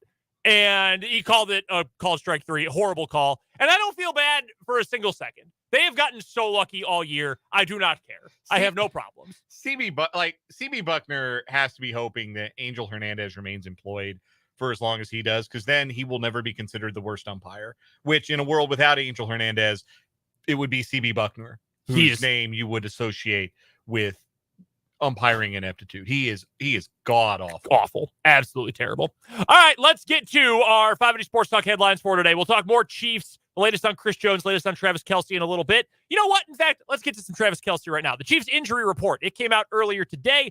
Final game status qualifiers for everybody on the injury report for the Chiefs today. It will be just over 24 hours from now that they will kick off, 26 hours from now, in fact, that they will kick off against the Detroit Lions. Everybody except one person on the injury report has no game status, no injury status for the game. They are fully good to go. Richie James, full participant the last 2 days. L'Jarius Sneed, full participant today. Same with Kadarius Toney, as well as Turk Wharton, Nick Allegretti, Nick Jones, and B.J. Thompson as well. Those 3 were all full participants all week. All of those players are good to go. The only player who is questionable, Travis Kelce. Limited yesterday when he injured his knee, did not practice today. Unknown whether or not he is going to end up playing coming up on Thursday night. Now, technically, questionable is supposed to mean 50 to 75% chance that they play. That is supposed to be what that means. I don't know if that is actually what that means for Travis Kelce. Those are also numbers that are quite a ways apart if we're only on a 100% scale. Unknown if he is going to play. Sounds like if the swelling is down enough and he can manage the pain, he's going to give it a go. That's what Jason Kelce indicated to us on the WIP morning show earlier today. We heard that audio during the 4 o'clock hour. We will see about that. Only one Lion is not going to be able to go. They had a very short injury report this week. Frank Ragnow, their center, he got a rest day earlier in the week. Otherwise, he wouldn't have been on the injury report. He's going to go. Same with backup safety Ifiatu Melanfonwu. He's got a hamstring that's been bothering him, but he'll play. Same with defensive tackle Isaiah Buggs. He was sick earlier in the week. He is a full go. Only player who is out, cornerback Emmanuel Mosley. That's a big one. That's not a good secondary for Detroit. Not a very deep secondary either. One of their starters, Emmanuel Mosley, due to a knee issue, limited all week. Not good enough to go. He is out for tomorrow night's game. So that is your injury update for the Chiefs this weekend. Kelce questionable, Emmanuel Mosley out. Otherwise, everybody good to go for week 1, just as it should be. First headline for me in our 580 Sports Talk headlines. We discussed it at length in the 3 o'clock hour. If you missed that discussion, you're welcome to check it out on the podcast or the video archive. But one prominent defensive star who was holding out and whose team wears red jerseys signed a contract today. No, it wasn't Chris Jones. It was Nick Bosa, who's now the highest paid defensive player in NFL history, as he and the San Francisco 49ers agreed to a 5-year, $170 million extension that includes $122.5 million guaranteed. I'll spare you the math. It's $34 million on the average annual value. That surpasses the $31.7 million average in Aaron Donald's contract. The $122.5 million in guarantees surpasses the previous high of $102 million in guarantees that went to Nick's brother Joey when he signed his big extension with the Chargers in 2020. So Nick Bosa is happy and in camp and at practice and presumably ready to go on Sunday for week 1. We're a little iffy on a couple of other guys. Brian Burns was at Carolina Panthers practice today and in pads, but did not go through drills as he continues to conduct something of a hold in as the star Panther pass rusher awaits a contract extension. And Chandler Jones of the Las Vegas Raiders, who we mentioned yesterday, had a bit of a social media meltdown and accused the Raiders of not allowing him to work at the team facility, among other things. He was not at practice today. Head coach Josh McDaniels referring to it as a personal and private matter. Yeah, I'll say. Yeah, it sounds very personal. In fact, that kept Jones away from practice. No word on how that impacts his status for the Raiders opener on Sunday. The Chandler Jones thing is that's bad. I don't want to get too hyperbolic, but when you post things like that about your head coach and your GM and your team and all that, it feels like that's not a marriage that's going to last. I would not be surprised to see him move, especially if they suck. Like if they're, and I assume they will. Yeah. Early in the year, if it's not going well, I imagine they're going to try to move Chandler Jones. Get a draft pick for the future and just move on. Because honestly, if you're that bad, why would you want malcontents around? Right. It's just better for everyone to just move on. Send him to whoever will take him, get a draft pick and move on from that point. I bet it's the Chicago Bears. They need pass rush help still. Next headline. That's the playoff bound Chicago Bears for you. Apparently, there was an imposter who broke into the studio at the 3 o'clock hour and used my name and suggested that the Chicago Bears are going to make the playoffs. I'm very close to disavowing. That didn't take very long. No. Disavow that. Hey, look. About an hour and a half. It's got to be somebody, right? Like, yeah. Somebody new is going to make the playoffs. And sure, I like Justin Fields better than I like Sam Howell. So that's kind of where I get it. That's the direction I went. Do you like Luke Getsy more than you like Eric Bieniemy? You know, I think I like them both. Like, I don't have bad things to say about either guy. No, that's fair. I mean, I went with Carolina. They sucked last year, too. Yeah, I went with the Falcons. Yeah. The Falcons are going to be interesting. I am certain they've been interesting. They have a lot of really fun skill talent and Desmond Ridder taking snaps. So, like, we'll see. But I think Arthur Smith is decent at his job. I do, too. So, yeah, we'll see how it goes. Maybe they can win. Maybe they can play keep away and have like 40 minutes of time of possession because I think the defense is still going to be booty, even though they did spend a bunch of money on it. Let's get to some news and notes from the college football world. Dan, let me ask you a question. How do you feel on September 6th, 2023 about college football realignment? Oh, boy. I got just love it. I can't get enough. We've got more of it possibly in the works. Slightly smaller scale, still FBS, but down to the G5. According to Pete Thamel of ESPN, Army and the American Athletic Conference remain engaged in positive discussions about Army joining the league as a football-only member. The sides are sorting through the details, and a decision is expected in the upcoming weeks. I do believe that Army is a member of the Patriot League in other sports. That is correct. They are in the Patriot League. So let's revisit when Army was in a conference. Okay, let's go back to 1998 through 2004. Army was in Conference USA, one of many iterations of Conference USA. Under head coach Bob Sutton, don't forget Bob Sutton coached Army for quite a while, as well as Todd Berry and 1 year of Bobby Ross before they went back to independent. Here's how they finished while they were in Conference USA, Dan. 3-8, 3-8, 1-10, 3-8, 1-11, 0-13, 2-9. That's how they finished in Conference USA. Maybe more importantly, let's get to their conference record those seasons. 2-4, 1-5, 1-6, 2-5, 1-7, 0-8. They spent 2-6 as well. They spent 7 seasons in a conference as members of Conference USA, and they won 9 conference games. 9 in 7 years in what was then, I mean, G5 didn't exist at the time, but a second-rate conference at the time. Don't do this! Flip side, Navy's in the same boat, right? Pun intended. Navy joined the AAC as a football-only member in 2015. They are also in the Patriot League for most of their other sports. They won 3 division championships in the AAC. They won the AAC West, or at least tied for being the best record in the AAC West 3 times, 2015, 2016, and 2019.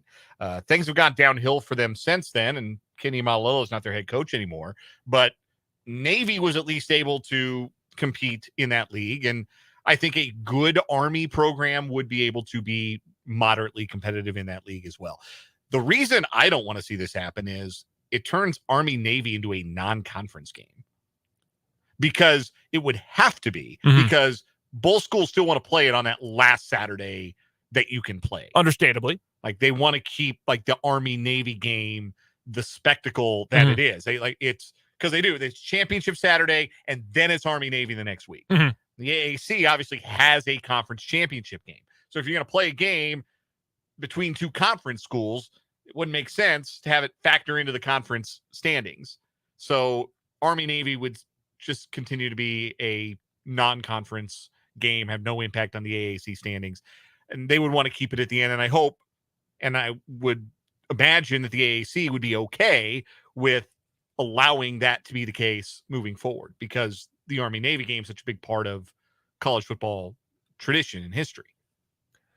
I just don't really think this makes a lot of sense if you're Army. Like, what are you actually gaining? Are you making it more likely to be a bowl team? Are you making scheduling better for you? You're making it easier, I suppose.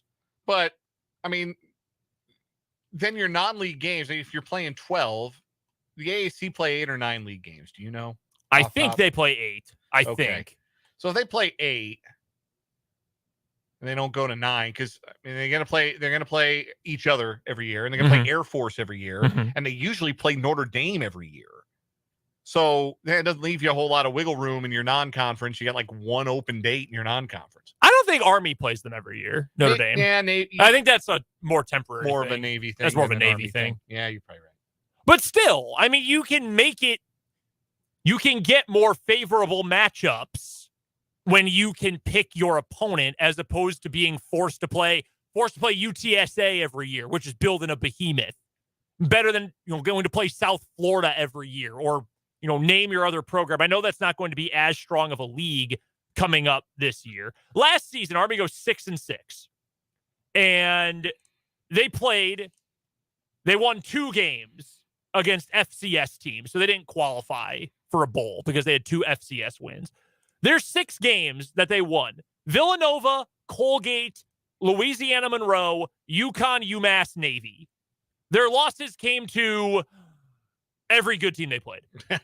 Coastal Carolina, UTSA, Georgia State, Wake Forest, Air Force, Troy. They lost all of those games. Now, Troy was a game, and so was Air Force. Those losses were by a combined 7 points. And UTSA was only a 3-point loss too. So they were competitive, but every time they played a decent team or a team that was in the FBS, they lost. I just feel like having that freedom to play teams, to put yourself in a better bowl position, and they have a TV contract with CBS Sports Network. Yeah. Along with the money from the Army-Navy game. Yeah. I just feel like that would make more sense to me. But the AAC wants a 14th member, though. And this may be more about what the AAC wants and making it worth Army's while than what Army wants. That's probably true. They could come to Army with an offer that Army can't refuse. And because you already have Navy, it makes a little more sense. And I suppose you can just go independent again. Yeah, all else fails. Yeah. Also from the college football world, a very dumb quote from Caleb Williams' dad today, Carl, that came out in GQ magazine. If you follow recruiting and you followed a lot of the drama at OU right before and right after Lincoln Riley left, know that Carl Williams likes to talk, loves to give quotes. And he talked to GQ about Caleb Williams being the number 1 overall pick in the draft. And he said this, quote, "The funky thing about the NFL draft process is He'd almost be better off not being drafted than being drafted first. The system is completely backwards. The way the system is constructed, you go to the worst possible situation, worst possible team, worst organization in the league because of their desire for parity. They get the first pick. So it's the gift and the curse.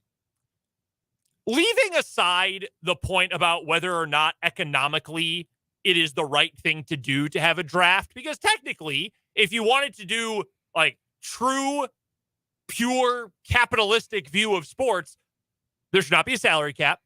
There should not be a draft. Every player should be a free agent. You probably shouldn't have rules about how long guys have to be in college as well. And it free movement, right? Like that's in terms of pure capitalistic, economically speaking, that's how you would do it.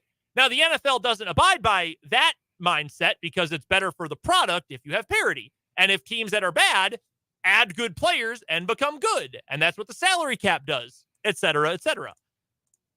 So that is an argument you can make, and I have heard that plenty of times.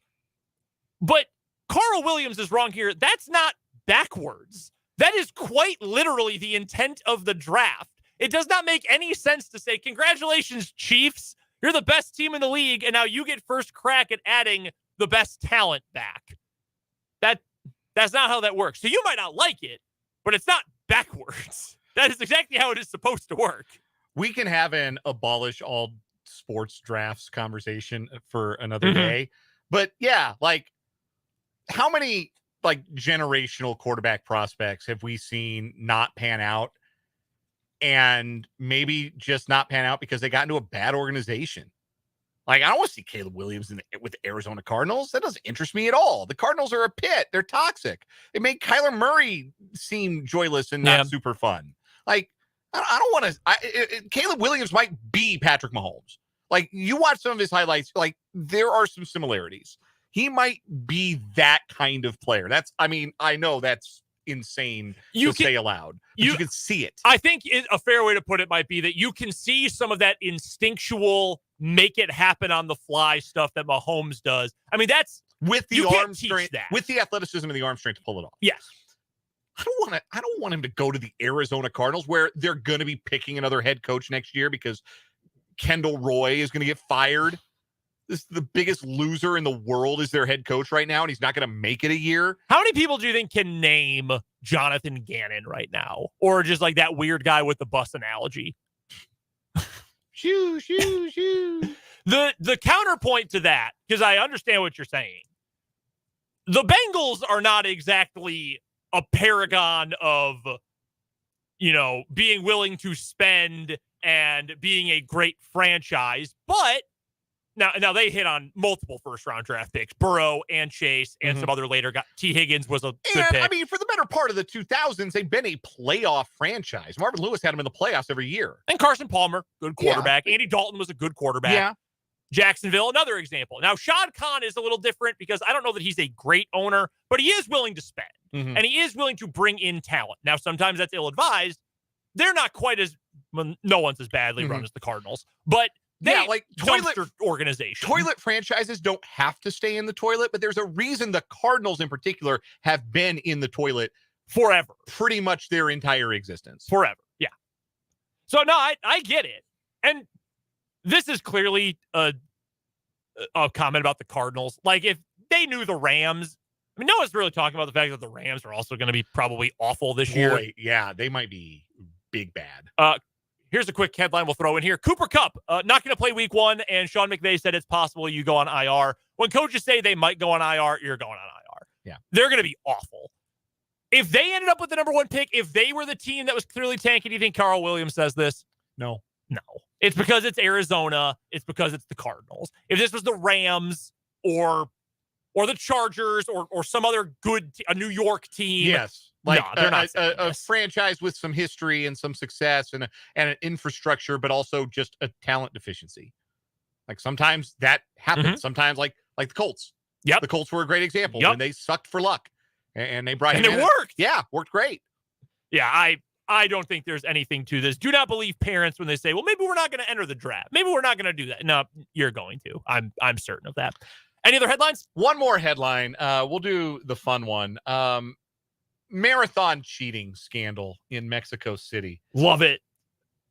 How about 11,000 runners in the Mexico City Marathon getting DQ'd after being found to have cut the course? Hell yeah. The disqualified runners represented more than 1/3 of the 30,000 person field that entered the race on August 27th. Is that 30%? More than 1/3. So yeah, rounding down to the nearest round number. For those who heard Jake with some incredible math earlier. According to Spanish newspaper Marca, runners were disqualified after missing checkpoints that were placed every 5 kilometers. Some runners allegedly used vehicles or public transport to cut the course. Apparently, this happens all the time in the Mexico City Marathon. In 2017, nearly 6,000 runners were disqualified for similar reasons. Apparently, the Mexico City Marathon attracts people who don't really want to run a full marathon. Have they considered a security guard? Or like people in neon vests? They're just gonna have to run it around a track next year. Yeah. Like they can't run a road course. They're just gonna have to run laps. Oh my God. 11,000 people. Like, what do you think? There were like lines of Uber drivers lined up on the course. Yeah. Like, yeah, I gotta take Jorge to mile 18. He's a little winded. We're gonna skip about 6 miles. Get him in the AC with some tunes. So the gym I go to, they've got an 1/8 of a mile indoor track. To do a marathon, you'd have to do 209.6 laps around that track. You could do it. You could only have like 20 people do it at a time, but you could do it. Yeah. 30,000 people in the race is wild. I don't know, like, how many people enter the Boston Marathon a year? Great question. Let's look it up. The Boston Marathon number of runners 2023. This is not especially helpful. I figured it would just pop up and tell me, but now I got to go to a website that I've never seen before. About 30,000. Okay. So I guess that's a normal marathon, like big time marathon group. Yeah, because you got like the competitive runners, which are, but a handful. Mm-hmm. And then you've got the people that are doing it for like, fun. And love a nice fun marathon. Yeah, he's running a casual, some people like walk it, or some people are, everybody got different reasons for doing a marathon. But like 11,000 people in Mexico City. I know the air is super thin up there. Like, I get it. But 11,000 entrants are like, man, I got to get a lift. That's incredible. 11,000. That's so funny. You'd think they would cut it off. Like, no, stop coming this way. Go that way. That way. Oh, no road access for vehicles. Just oh my God. Dipping off to the side, jumping in an Uber, knock out half the race. Who cares? I'm not trying to win. I just want the medal and the T-shirt. Man, ain't that the truth? Does that ring true? I only run a few 5Ks. That's how I feel most of the time. That does it for our 580 Sports Talk headlines on this Wednesday afternoon. We've got more 580 Sports Talk coming up on the other side of this break.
baseball news and notes, shall we? Still early in September, just under a month left in the Major League Baseball regular season. Brendan and Dan here with you, by the way, on 580 Sports Talk. Any thoughts you've got on the show today, hit us up on the text line. 785-272-9429 is the text line number. You can also jump into the comment section on YouTube. Go subscribe to our YouTube. If you haven't already, best place to find all of our video content. K-State game coming up this weekend. KU game coming up on Friday night. We've got high school football. Going to be a banger, by the way, on Friday. Game over on Country 106.9. DeSoto visiting Washburn Rural. And all of our daily live streams, the comment section when the show is live. All of that over on our YouTube. Just go to youtube.com, search 580 Sports Talk. That's the best way to find us. Make sure you're logged in so you can subscribe, and that's the best way to know when all of our videos go up or go live.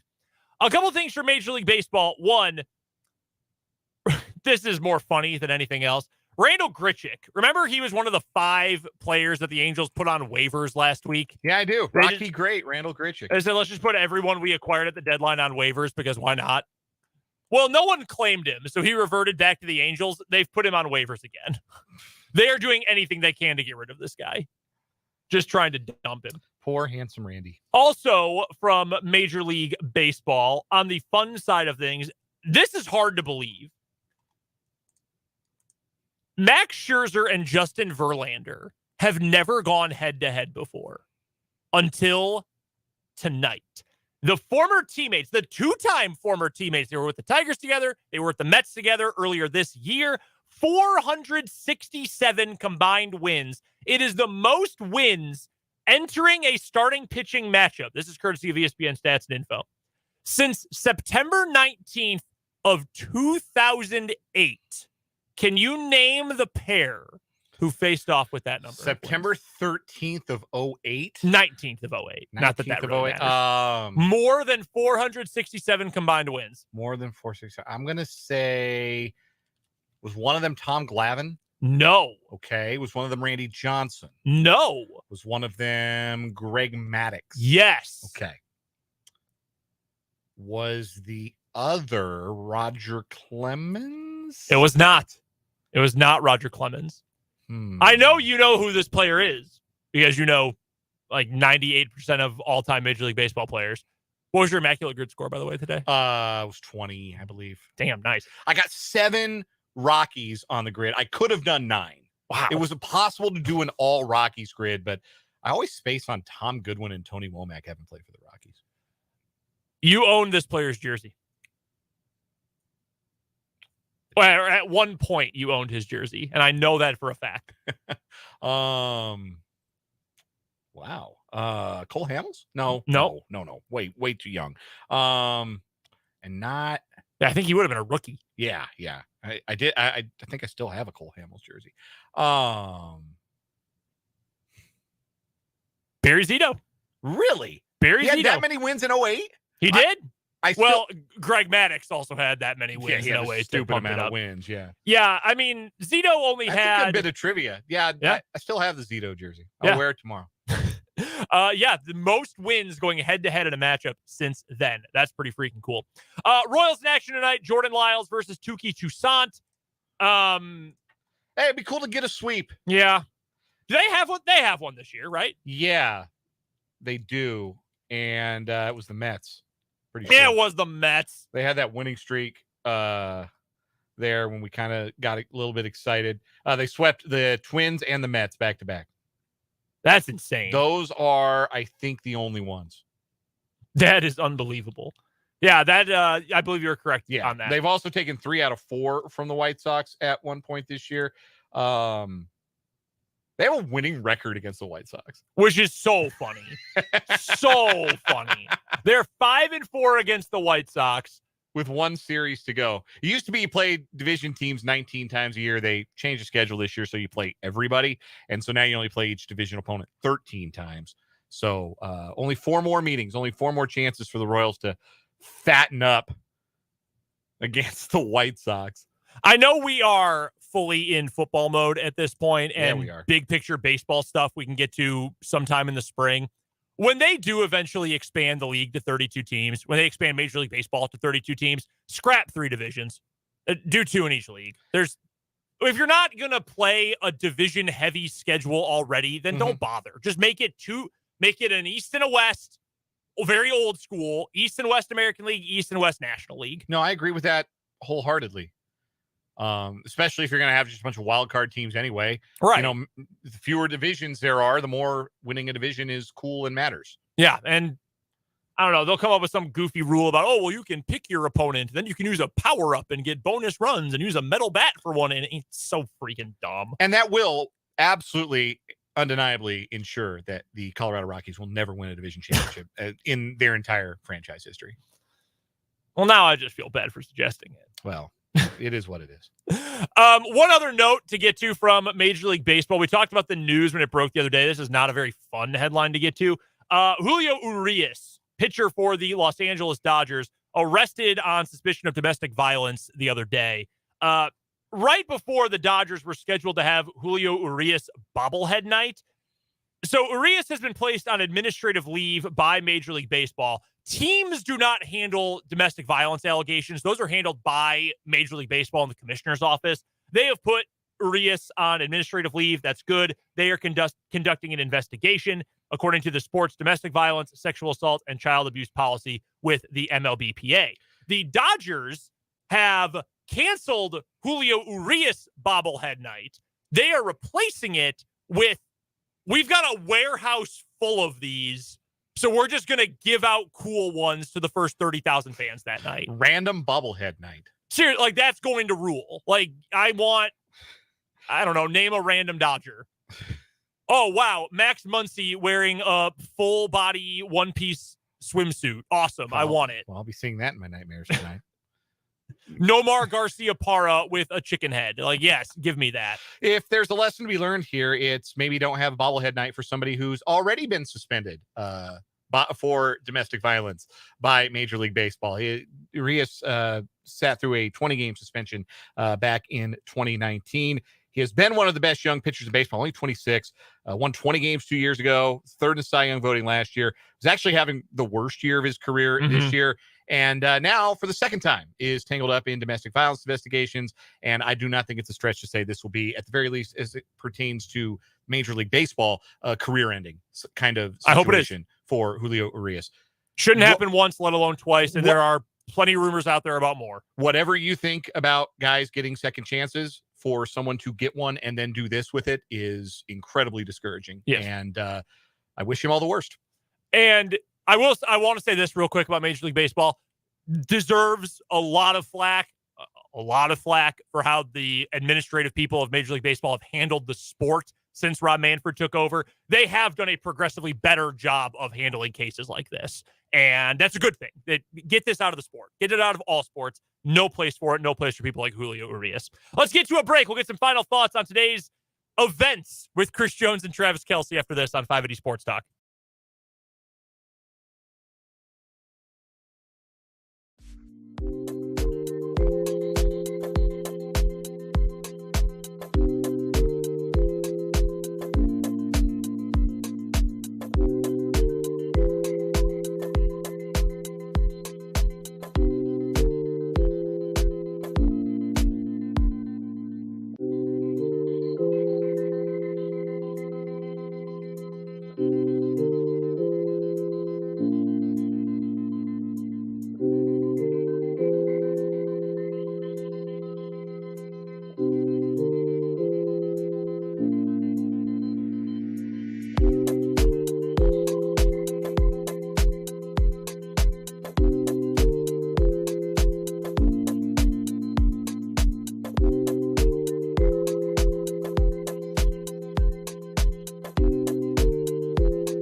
Final few minutes of 580 Sports Talk. Brendan Dworzinski, Dan Lucero here with you, rounding out this Wednesday edition of the show. Coming up tomorrow, we've got a bunch to get to. Mitch Holthus will join us, still working on what time we'll talk to Mitch. The Chiefs play tomorrow night, so I'm assuming we won't have Mitch at our normal 5:30 time, but we will. We'll find out when we'll talk to Mitch Holthus. That will happen tomorrow. We'll also talk to Paul Meyerberg from USA Today for the Big 12 breakdown, and Rick Peterson will join us for the Lewis Toyota high school whip around as we get ready for week 2 of the high school football season in the state of Kansas. I'm glad Chris Jones did what he did today, both in terms of the content he gave us, talking about his contract situation, but specifically referencing charity work, Ronald McDonald House, following through. He's a McDonald's endorsed athlete, doing that, doing good in the community. Very cool of him to do. He didn't probably have to do it since he's holding out. He's not been in the city all summer. I really appreciate that he did that today. By the same token, I was not expecting to say the first time we're going to hear from Chris Jones talking to reporters this summer and this season was going to be standing in the parking lot of a McDonald's. I was not expecting that to be the case, or at the parking lot of the Ronald McDonald House. But look, you could look at it as maybe being a positive that he's in Kansas City. Maybe this gives the Chiefs a chance to get face-to-face with Chris Jones in a way they haven't been and explain their position, because sometimes things over the phone or over Zoom are different when you actually are able to be in the same room. And for all we know, Jones hasn't been in Kansas City during this. We've heard that he's been in Miami, and that's where he's been working out. He's got a trainer down there. He's been going through workouts. Now that he's back in Kansas City, maybe that does open the door for some finality, some closure on this, whatever that ends up looking like. I hope they get something done in the near future. The Chiefs are more fun. They are more enjoyable when Chris Jones is out there. So I hope he's out there soon. I disagree, I think, a little bit with Jake. He was telling us earlier that he feels like this was kind of a sign that maybe Chris Jones is coming around. He's not holding any animosity toward the team. I don't think I can say that I feel better about the situation because I don't know that he felt any of that beforehand. Like, I don't know that this is a change. We've just heard it direct from the horse's mouth now. So I don't know that I feel any different about it. I'm just hopeful eventually they get it done, even though I'm about 99.9% sure he's not going to even be at the game coming up tomorrow night, let alone be playing in the game. Meanwhile, Travis Kelce, bone bruise in his knee, swelling in the knee, questionable to play. I don't know if that questionable designation was used instead of doubtful just to try to get a little gamesmanship, get a one-up on the Lions for tomorrow night's game. I was assuming it was going to be doubtful, to be honest with you. The fact that it's questionable makes me feel like there's a way better chance than I thought of getting him into the contest. And I think I changed my mind when you brought it up earlier when we said how much is he going to play if he is cleared to play. I do think it'll be around 50+%, because if he's going to be out there, use him. Why? Yeah. If he is comfortable saying, I'm hurt, but I can play, and the swelling isn't too bad, and maybe they'll put a brace on it or something, and I can go, then why would you limit yourself? If you feel like we can do this, he'll be in pain, but it's not going to be a long-term concern, why not put him out there for a little bit? Now, that doesn't mean play him every single snap. That's probably not smart. Mm-hmm. But realistically, it's football. Like, guys get hurt, bodies get banged up. Like, are you going to play or not? And I feel like Travis Kelce would be in the camp where he says, I want to play, put me out there. Yeah, if he plays, I think we'll see an injury-limited Kelce. It's hard to imagine that you don't recover from a bone bruise fully in 2 days. We're not going to see him at 100%. But if we do see him, we're going to see a version of Travis Kelce that is able enough to take some snaps, run some routes, catch some passes, be an impactful player, because you have to account for him when he's on the field. Mm-hmm. So if he's on the field, we're assuming that, like, they're not going to put him out there if he can't run, right? Or if he can't cut. They're going to put him through the paces before the game. And if he can do all those things, he's going to play. And if he can play, then you have to account for him. And every snap he's on the field, the Chiefs are just that much more dangerous. We'll get into this a little bit more tomorrow when we get to our keys to the game, big Chief picks, etc. Right off the top of your head now, if you had to buy stock in a different Chiefs player because Kelce is either limited or unable to play, who would that player be? I think the obvious answer is Noah Gray, because he's likely going to be tight end 1 for the game if Kelce can't go. But is that the obvious answer here for who will replace that production? I think it might be Sky Moore. And the reason I read something earlier this week, and we didn't really get around to talking about it, but I think he was talking to somebody with the Kansas City Star, and I don't remember who, but he told a reporter that he feels like a lot of the stuff you saw Juju do last year, you're going to see Sky Moore do. That's a pretty big part of the offense. Like Juju Smith-Schuster led the Chiefs in wide receiver targets last year. Obviously, Kelce had the most targets, but Juju had the most receiver targets for the Chiefs because the routes that he ran are routes that are pretty useful in the Chiefs offense, pretty useful to keep drives moving. And if Sky Moore is going to be in that role this year, which I think was what he was alluding to, then I think he could get pretty heavy volume starting with week 1 this year. I think Moore is a great pick. You know how high I am on Sky Moore going into this year. I think you can make an argument that it'll be Isaiah Pacheco because you're going to maybe run the ball a little bit more. You'll have to spread things out to get those light boxes the Chiefs want, but I think maybe you try to run the ball a little bit more to take some of the pressure off the rest of the receiving group. I do think it is going to be Noah Gray because while he was going to be asked to do some different things going into the year and will be later in the season once Kelce is again a full go, he's been around. I mean, he's not a rookie. He's been in the system. He's been a growing slowly contributor in this offense. Why not? Why not try to use him in more of a receiver role, in a more regular role? Hell, when he came into the team, when they drafted him out of Duke a few years ago, the thing was, well, he's a tight end and he's smart. He went to Duke and played quarterback. Like he's got all those check marks of like, yes, what makes a smart NFL player, right, that everyone likes to go to. But his whole thing was, he's kind of slender for a tight end, so he doesn't block a whole lot, but he's a great athlete and he has great footwork and can catch. Okay, that seems like a good option for a game like this then, where there's probably going to be a lot of points. Get the guys in here that can catch the ball. I'm at least intrigued by what they'll do with Noah Gray. And frankly, if it's nothing and Kelce doesn't play his normal allotment of snaps, I'm going to be a little bit more worried about what Noah Gray is going to do long-term for the Chiefs than I am concerned what the impact will be of no Kelce coming up in week 1. We've got one more break to get to, then we'll finish things off with the final word here on 580 Sports Talk.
Let's wrap up 580 Sports Talk with a quick final word. Chris Jones, he's back in Kansas City. I am sure there will be a pang of regret in him if the Chiefs take the field tomorrow night and he's not there. He's not in uniform.